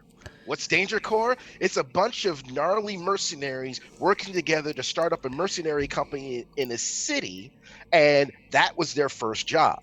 And the whole point about that is we were going to do a round robin DMing thing. I was the first DM, so I was going to do that, and then people were going to do other DM'd adventures, and there was a whole story that got built up between different DMs about saving the world. That's the part that never got finished. Okay, so my other thing that I was going to point out was something that I did for Women in Tabletop Month 2 years ago with my friend Tahina. So we played the Sisters of Steranasti, which was Tahina's own little world, and basically we were like this mercenary agency, and as a DM she had a story, but she had agents that would pop in and pop out. So if you can't get a consistent group, if you can just get a group of people that can, you know, maybe 1 week they can show up to this, we would play, we'd bring it to like a nice conclusion. Next week 2 of them couldn't be there, but 2 other people could actually, so those characters would pop out and pop in, and it ended up being something like an episodic kind of like 24 type of thing. So we would have these missions, we would play them maybe halfway, then we would swap characters in and out as it went. So you don't need to tell a consistent storyline. You can have like a TV show type of storyline thing going on, and you know, if that's what your schedule permits. But you know, there's also dropping it to once a month. There's also doing it like I do bi-weekly. Playing D&D every week is very difficult. Yeah, I think the only people that can do that are in school, and I ain't been in school for a long time. Yeah, Right. So we. Oh, sorry. Go ahead. Right. For me, it's I'm not in school, but I work full time. One of the biggest things that allows me to be able to play D&D, 3 days a week now, and do it consistently, like every week, is the fact that I'm not in school, I'm working full time, and I have a consistent set schedule. So I can always allot the time where and when I need to. And then if something ends up coming up, I generally almost always end up trying to give some form of notice unless it literally happens last minute. So because I'm working full 40, I'm only working the one job, and I'm not going to school, I have that free time. But yeah, being able to go to, like, if you're not working and you're going to school, that's also generally a pretty solid way to be able to try to get it in like every week, every other week, just because you have a bit more of that availability, and then you just kind of take a break around the time when like midterms and finals or the big exam or the lab is coming up, just because you need that extra time to study or prepare, because nobody wants to take home that D, the D or F. I also want to say that for me, like, almost all of my role-playing experience has happened before or during the birth of the internet. So right now, like, you play all of your games online. All my game, it was all IRL. And excuse me, we only played with each other. Like, I can count on one hand the number of new people we invited to our group. It was very small. So it wasn't like in that group, we didn't have a lot of ability to be like, oh, we're missing some person. Can we sub someone in? But nowadays, if you're playing online and you have a large group of friends that can jump in, it makes it much easier. Like, it makes it much easier. It's a lot easier to sort of reach out and find games. And I just kind of bringing it back to the podcast, this thing that we're doing, right? One of the goals that I hope happens is that people who are watching this, right, say, not only do I want to play, but I want to get a group together. I want to play with some cookout people who I know I can approach the game and not knowing everything, but having some ideas. That's all you need, is an idea and a desire to play. I can make a character, we can go on an adventure, and I can learn some stuff and have some fun with some people who seem pretty cool, right? And then a couple of you might be like, you know what? I think I could do this. I think I could run a game. I think I could tell a story. I could tell a story and have some fun. And then you're like, I'm going to stream it. And and it'll... That's a whole other thing. Yeah, that's a whole other thing. But you grow and D&D is a whole other monstrosity. You have no idea how much it's like. I wanted to stream all the D&D games that I was running online initially, that I was actually running, not the ones that I was playing in since permissions and all that. But since one of the games was on Thursday, I mean, it happened before Critical Role would start. But trying to stream a D&D game on Thursday at all is practically begging, hey, please don't give me any views, just because Critical Role is going on and it has such a gigantic audience. And although, yeah, you could put it on before or after Critical Role goes, it's like, especially if you're doing it on a Thursday, you're going to end up running into a lot of people who are just like, it's not Critical Role, etc. But then again, when it comes to streaming, you get that a lot. It's just the whole thing of, and that's also another point I kind of want to bring up real quick, is just the whole thing of, for fans of Critical Role or anybody who's listened to the Acquisitions Inc. podcast or seen like any of these like kind of bigger, grandiose, like high production type D&D campaigns, be it on a podcast, a Twitch stream, YouTube series, what have you. Let them know. For new players, please, please, please remember, we're not Matt Mercer, we're not Chris Perkins, we're not Liam O'Brien, we're not any of those people. We don't have, for a lot of us, Benticor excluded in this case, a lot of us do not have that experience.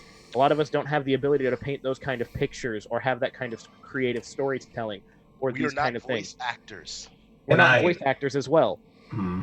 So please, please, please do not expect the same kind of quality or hold the expectation of your games to that of the standard of Critical Role and Acquisitions Inc., etc.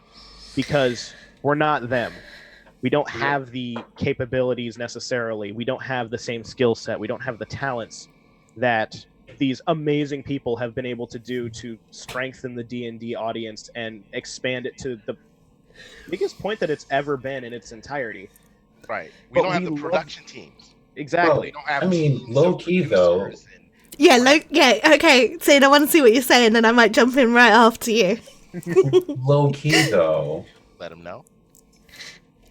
We don't have to be those storytellers either. Like Yes. there are That's a very good point. There are things I'm DMing my first campaign. I am DMing that game not because Critical Role is there. We don't need to be Critical Role, and we don't need to be Adventures Inc. But what I have is something that is keeping me up until 2 a.m. to write things down or detail or make NPCs for. And that is what you should be DMing. Production value aside and all this other stuff. Okay. The cameras and the voice acting and all of that other stuff can come later. Right? So I'm going to jump in right now. So last week, my stream had half as many views as the D&D stream, as the official D&D stream. Yes! It was a result. Listen, I'm not rich. I'm self-employed. My partner works full-time. I work from home. I don't have lots of money. But my production value is just as good as Critical Role. or any of them. And that might be blowing my own trumpet, but I learned how to do these things myself. I don't have a showrunner. When I'm DMing, I'm here controlling the entire stream, the bots, everything, all the cameras. It's all being controlled by me. And that is something you can do. So if you want to be the next Matt Mercer, there is nothing stopping you. If you want to have as many views as Critical Role, Dice Camera Action, or Inquisitions Inc., you can. All you got to do is just learn, take the time. You have to learn After Effects and Photoshop. There's no avoiding it. You have to. You have to. And you got to learn how to multitask. So if you want those things and you are like, yes, I want to get my friends round and we're going to do this, then do it. And you do you. And you reach those stars because you will eventually get there. You know, it's slow going on my channel. But last week, those numbers hit. They had 200 and something. We hit 102. And I was like, you know, we popped champagne and got really drunk. It was a celebration. I didn't make no money that stream. But that recognition with the viewers, and they stayed with us, showed me that, you know, when I was bleeding out my face and dying when I was making a certain animation for our pause screen, that commitment paid off for me. And so, yeah, so while not every stream you watch will be Critical Role, there will be things out there for you. And if you want to go and reach for those stars and be the next one, then you go do it. Because there's absolutely no one stopping you. Yes, you can get there, but like you said, it's going to require work, and streaming D&D and playing D&D are two different things, and that's why one of the things, like for the future of this D&D 101, like, you know, we're gonna, you know, and again, this is our session 0, right? Yeah. One of the things we're going to talk about, obviously, creating characters and getting more into the nuances of playing with other people and creating characters with other people. And then we're going to get into actually DMing, constructing adventures and constructing stories, and how you can pull characters in and get them to start imagining things. But then, you know, we're also going to talk about what it's like to stream and run a game online, you know, like this. Yeah, like, and podcasts, because they're a completely different kettle of fish as well. Exactly. Oh yeah. This is something that I have no experience in, right?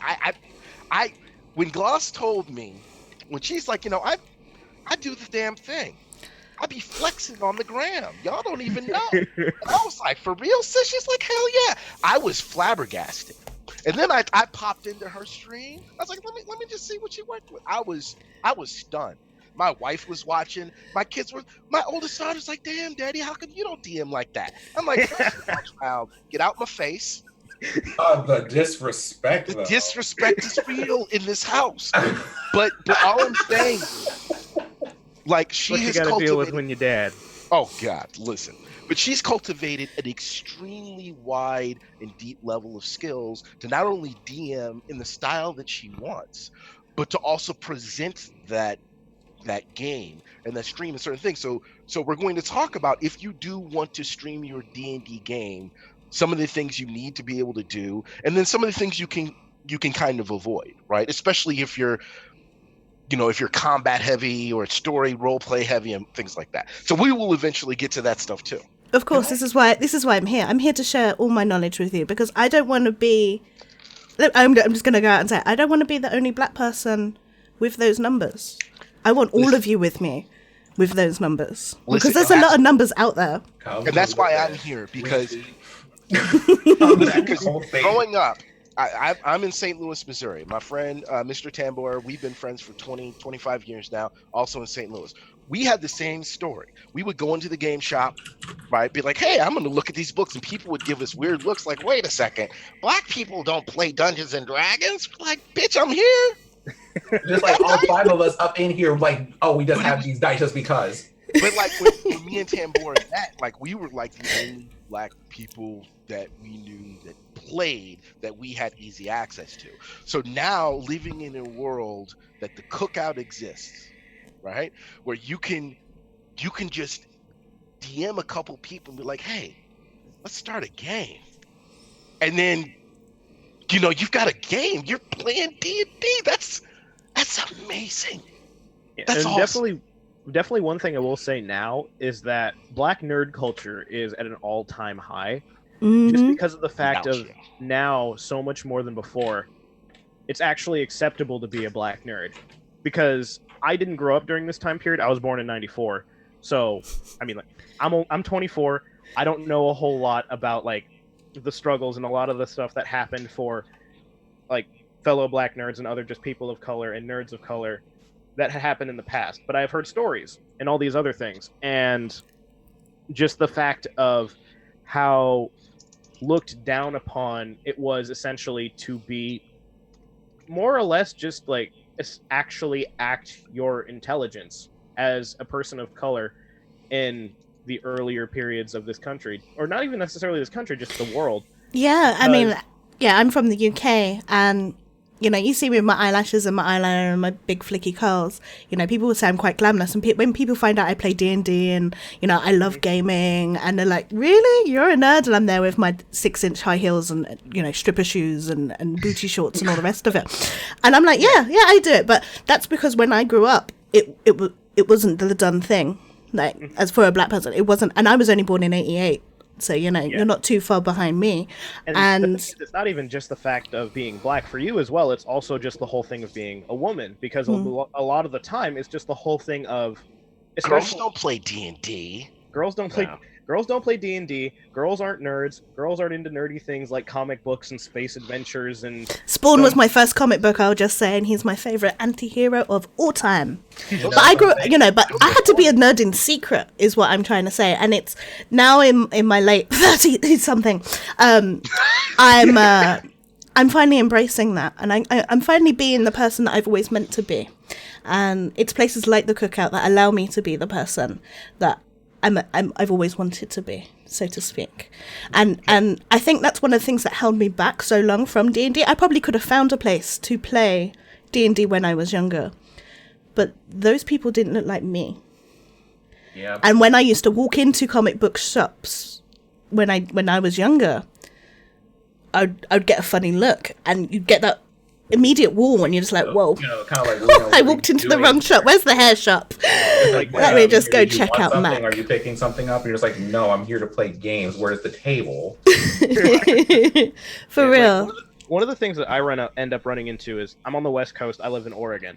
For people who don't know, Portland, Oregon is statistically the whitest city in America. Statistically the whitest city in America. Came through, can confirm. I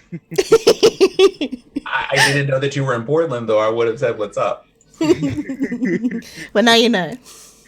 But yeah, Portland's statistically the whitest city in America. And so everywhere I go, I'm always surrounded by, well, now more so at this point, I'm surrounded by a large majority of white people, a good chunk of Hispanic and Latinos, depending on where it is exactly, because again, also somewhat like with the black community back in the day, being overly nerdy is, at least from what I have seen, I'm not stating this as fact, but from my observation and my opinion, being like overly nerdy and actively like interested in these kind of things isn't too huge in Hispanic households, from what I have seen, for some of them at least.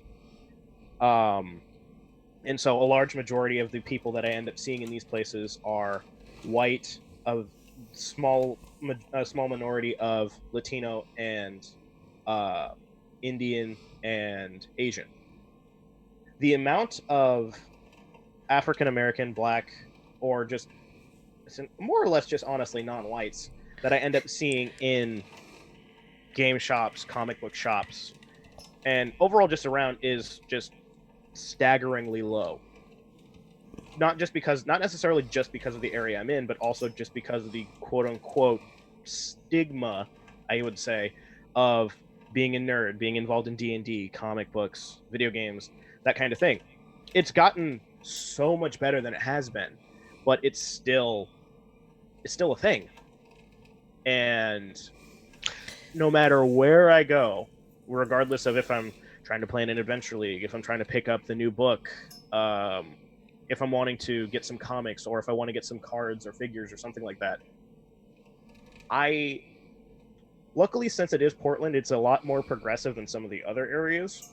but I can still definitely get looks, or I still definitely feel like I'm getting looked at, or catch glances, or just general vibes and feelings of what are you doing here. Yeah. Yeah, and and this is why the cookout is special. And I haven't been a member very long, but I as soon as I joined, I felt immediately like I came home. You know, people talk about safe space, and safe space is usually flinch on like a negative word, but it's a place where those of you that have gone into places and got looks, you can come in here, say all the nerdy nonsense that you want, and no one's going to look at you funny. You're probably going to get a preach or something else No, like quite that. honestly, you're going to get a DM from me. What do you give me the team on that whole thing? Right. And he can attest because he was just like, oh, so I'm kind of into tabletops. And I'm like, I need to know how you make maps. I need to know how you make characters. I need to know how you organize your notes. Did you use Scrivener? Did you use, like, we were in it. By the way, both of you will be getting a DM from me later. I just want you to know, thank you very much. Yeah, me and Sam have had conversations about his game, about the stories that he's laid out. Listen, the greatest thing about the cookout is that you are amongst friends, you're amongst family, and you're amongst fellow nerds. Like, nobody's going to be like, oh, that's too nerdy. No, hell no, bring the nerd on. I got to tell you one thing. I'm 42. I didn't realize that I was a nerd until I hit 35. 26. I was just like, you know, I played D&D, I played football, played guitar. I do all these things, but I was like, I'm just doing the shit I like to do. I didn't consider myself a nerd. I was just doing it. And somebody's like, yeah, no, you're a nerd. I was like, really? All right, I'll be that. Like, I don't mind. And the thing about the look is it's also kind of an age thing, because now, like, I go in a comic book store and like somebody tries to give me a look, like, boy, you could be my son. I'll bend you over my knee. Don't start with that. Let's talk about some dice. Like, I was there from the beginning. Yeah. Shut up with your 5th edition knowledge. And it's funny because you know, they say that teach the children the way they should go. You know, and that's really, you know, about the Bible. But I'm teaching my kids how to role play. I role play with them. That's what I said. They have their own dice. Ah, Daddy does it right. I imagine how, like, I'm pretty sure Benty's just like, okay, we're gonna wait until your 3rd session, and then I will gift you a pair of dice when you take like the first major feature of your class. How about that? You know, I bought them their own dice like immediately. I was like, you can't use my dice. Spoken like a true collector. Yeah, it's just a DM thing for anybody who's ever been curious about it. We as DMs are very, very particular and protective of our dice, and we may have occasional, like, some side sets or whatever that we can, like, lend to some new players, or like that one set that, like, generally for us at least doesn't roll too well, or we're not that fond of, that we'll give to the guy who forgot his dice that day. The dice jail dice. But for the most part, don't touch our dice. Even if you're not superstitious, you become superstitious about your own damn dice. For real. It's really true. Like, every time there's a full moon, I put my dice out on the shelf. It's the whole thing of don't touch the DM's dice. And don't look behind the DM screen. Yeah. And also, never, ever try to peek behind the DM screen without permission. Because that's one of the fastest ways to get your character killed. Just like, you know, you hear this whistling meteor coming from the sky. It seems to be headed straight for your direction. It's about the size of a continent. Say your goodbyes. Like, where did this come from? I don't know. Granted, that's also the punishment for metagamers, but we'll get into that later. Yeah, we'll talk about table etiquette. Let's do a wrap up, guys. So, I've actually got a fun little exercise for everybody that's watching. All right. So next time we're going to be talking about character creation in detail. Telia, could you please drop the link in the channel chat, please? What I'm about to give you is the open source rules for D&D. Anyone can have these. These are completely free for anyone to use and grab. Look at it. Don't get too frightened about it. It's going to speak all kinds of weird jargon to you. But next week, I want to fill up some of these windows downstairs with some of you, someone that's never played D&D before, and we're going to build characters together. So come to the table with a character idea. You know, look at the race, look at the class, think of the type of person that you want to be in the world. And next time we do this, we're going to build characters together. How's that sound, everybody in chat? I'm going to wait because there's probably a delay. Also, one other thing I had been thinking about, and that's been hanging in the back of my mind, that I think it's important for everyone to know as a player at the beginning of the game, and you talked about it with talking about things that you were comfortable with in character or comfortable with as a person, is that the games that you are in are not these rigid structures that the DMs make that you kind of have to just live through, right? Or like try to survive unless it's that kind of game. Like, it's a two-way communication. There are things that the DM will be telling you about the kind of game that they want to run and things like that. But there's also player agency. Feel free to tell your DMs that you want things or that you don't want things. And feel free to tell the other players at the table that you want things or that you don't want things. Like, that communication should be open from everyone and to everyone, because that's what makes for good games, especially if you're going to have these games that are going to be lasting for a long time, however long they are. If you don't communicate, your game suffers. And in some cases, they just straight up die because people just walk out and you have no idea why. And I think we've all seen that happen before. For real. Another thing I will say is for anybody who's wanting to be a DM, or for the current existing DMs or whatever, do not feel that you need to try to pigeonhole your party and your players to the story that you wrote out, because what ends up happening there is people just start getting frustrated because some of your players want to go this way and do this other thing, but you have your story written out to specifically only account for them going this way, so you try to force them and move them this way. It makes the players unhappy because they're being essentially forced to go through something that wasn't their idea, or not necessarily something that they would want to do, and you're getting frustrated because you're constantly essentially having to play mom to your own party strictly for the sake of completing your own story. Don't get me wrong, being a DM, constructing the story the way that you have it is like, that's one of the biggest things that I enjoy about DMing. Is I love making the story. I love seeing my players go through the story. I have things written out that I want them to be able to go through, and it's sad when they don't go through some of the things that I want them to, or dice rolls end up completely screwing me over, both from either my low rolls or their high rolls. And so this boss that I made for them that was supposed to be like this big epic adventure fails his wisdom save, and he gets polymorphed into a bunny, and then he gets thrown into a lake and drowns. Yeah, that totally happened to me. My first legendary creature. But, I made the Galtheus tree from Curse of Strahd, and But for everybody who's wanting to be a DM and is currently DMing, do not be afraid to let things slide, because for those all of us here are DMs. Every single one of us at some point or another can tell you where we have written something down that we wanted to have the players go through, or we had an idea of where it would go, and it just goes completely off the rails and completely no players. Every session. We're good. The number one rule of DMing is, if you make a path from point A to point B, somehow your players will go to 37.0 with a little enye. You know, enye's don't even go on numbers, right? Those goes on letters like the N. But somehow the player's got an enye on a 37, and you're like, what the hell? So probably one of the the method that I've come up with, and we will talk about this when we get into DMing, because there's all different ways that you can construct not only storylines, what we're talking about, but scenarios, and loosely connect them, and we can get all into that.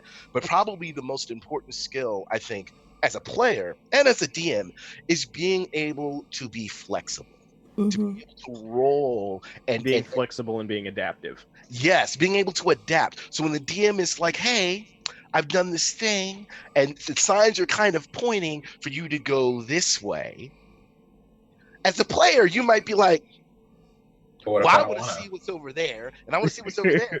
Like, as your character might think, but as a player, knowing that you are playing with other people, you might be like, I think I can sense that the DM kind of wants us to go this way. Let's see what's. And that's one thing I will say that I think we should probably go over a bit in character creation is making sure that as a player, you know to make the separation between what you yourself would do and what your character would do. Because when it comes to character creation, in my opinion, everybody has a little teeny bit of like themself or a self-insert that they do into their character, even if their character overall is nothing like them. But at the same time, despite the fact that you have that little bit of a self-insert, the character is still essentially its own entity. It has its own thought process, it has its own thought process, more or less its own will, and just an entire different mental configuration than from you yourself have, unless you literally just do a full-on self-insert. Yeah, I've actually had conversations. Oh, puppy! I actually have conversations with my characters. Like, no, don't do it, don't do it. Oh yeah, she's going to touch the button, even though I know she shouldn't. Exactly. Like they end up being this living, breathing extension of yourself, and it's quite strange when you proper get into it. Loki, But have you ever had your character like you wanted to do something, and your character like the inner like kind of like an inner voice of your character is like no. Yes, it's happening with me. Times. I want my character to romance Jarlax, or she doesn't. And it's kind of like, and you're just like no, and you're just like, oh come on, like at the very least, let me be petty for 5 seconds, and your character just looks at you like, come on now. For no, especially when you're like, this one's for Benti. I'm a paladin. That goes against the complete tenets of my order and oath. Why would you ask me this? I'm not doing that. One of the examples is like with the character I was telling you about during the break. This character is my baby. He's my favorite character. He is a lizard man fighter, and completely socially inept, but the sweetest, nicest thing that you will ever meet. And the second that you even remotely show like a hint of friendship or say yes to him asking if you are his friend, he will borderline just bum rush tackle hug you. Oh, bless him. He just wants to be loved. Exactly. But there have been multiple times where things have come up where something would end up happening, and I myself have been like, I would handle it like this. I'd do this. I'd go over here. I'd attack this person or do this. But then but in actual character, what would end up being more his thought process is, who is the biggest threat right now to one of my friends? Who is the person who is doing the most damage to my friends? Or if this is unfortunate because back at the time, probably the person he was closest to in the party was our paladin. And this paladin, unfortunately, wound up meeting an unfortunate end at the hand of a disintegrate. Ooh. And so... Oh no. And so, like, at the time, my character was going after one mage who was next to this other mage that wound up disintegrating my friend. And so, takes out this one mage because viewed this person as the bigger threat. But because he didn't have that judgment, because I was thinking while I was going through it, it's just like, I see these people laid out here.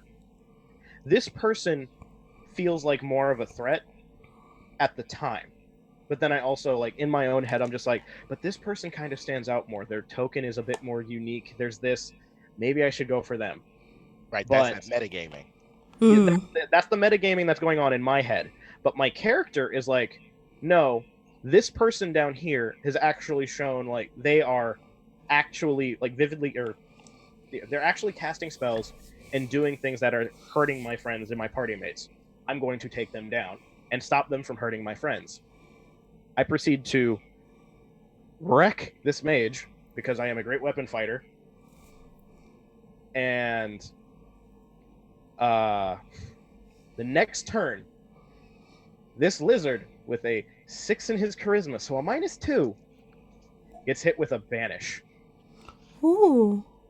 And completely whiffs the charisma saving throw. And it is while he is banished. Oh no. He gets disintegrated. He wasn't there. He couldn't make it out because he couldn't make the charisma save. And when he comes back, all he sees is this pile of dust where his friend was standing. Both he and myself were completely crushed. Like, the next session, we wound up having a funeral for this character. The player cried, I cried, my character cried, half the party cried. It was a mess. It was beautiful. I love those moments. That is awesome. So, guys, it's getting late. I need to go to bed. So, everyone in chat, we've obviously given you a challenge. We've given you the rule books. Come to the tabletop channel in the Discord and come ask your questions and show your interest in joining us next time. Of course, check out the Cookout channel, Twitch, Twitter, the Discord, and all of that lovely stuff, where the announcement of our next D&D 101 will be, where we do character creation. Yep. So, around the table, we're going opposite the way we did. Everyone, just a quick sound out. Tell people who you are, where you can find them, what D&D do you do. Hello. My name is Alacrity. Again, you can find me here on Twitch at twitch.tv/Alacrity, or follow me on Twitter at Alacrity. I stream D&D almost every Monday whenever I can. Generally goes from 6 or 7 p.m. Eastern time, so 9:10 Eastern time to 9 Pacific, midnight Eastern. Have a lot of fun. Got a pretty good group of guys with me, and it's actually still a fairly new campaign of an entirely homebrew world with an entire homebrew pantheon and everything that I've all created from scratch. I'm really excited to share it with my players, and I'd love even more to share it with anybody else who's willing to watch. Brilliant. I'll be there. Sin. Hi. So, if you were looking for me, you can find me on twitch.tv/Sinziek or on Twitter at SinziekBeta, which is in the chat over there. I don't know. As far as D&D goes, I stream that every other Friday. That'll be this Friday. And I think we're in, what is it now? Session 26? Ooh, nice. Listen, I've learned a lot and it's scary, but it also involves talking trees, so it works. But a beautiful instrument. Feel free to come along and to watch and see what manner of shenanigans the players get into. Most of which they're mad at me for, but that's okay. As players do. As players do. Are the best kind of fun. Bente, you're up. All right, Bentacore. You could actually probably find me on Twitter at Bentacore. I don't stream. I have a Twitch, but I don't really stream. At least I don't stream right now. That may change. Yet. Yet Being the keyword. Listen, Papa needs to come through and do these live streams right quick. Listen, the D&D table though. Right. So I'm an old school DM.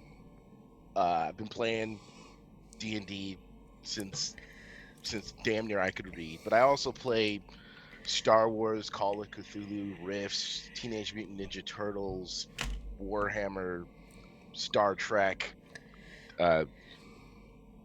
anything you could think of, I've probably played. So one of the things that I like to do is bring things from other games, bring ideas about creating stories. And I'm also a writer. I'm working on my first novel.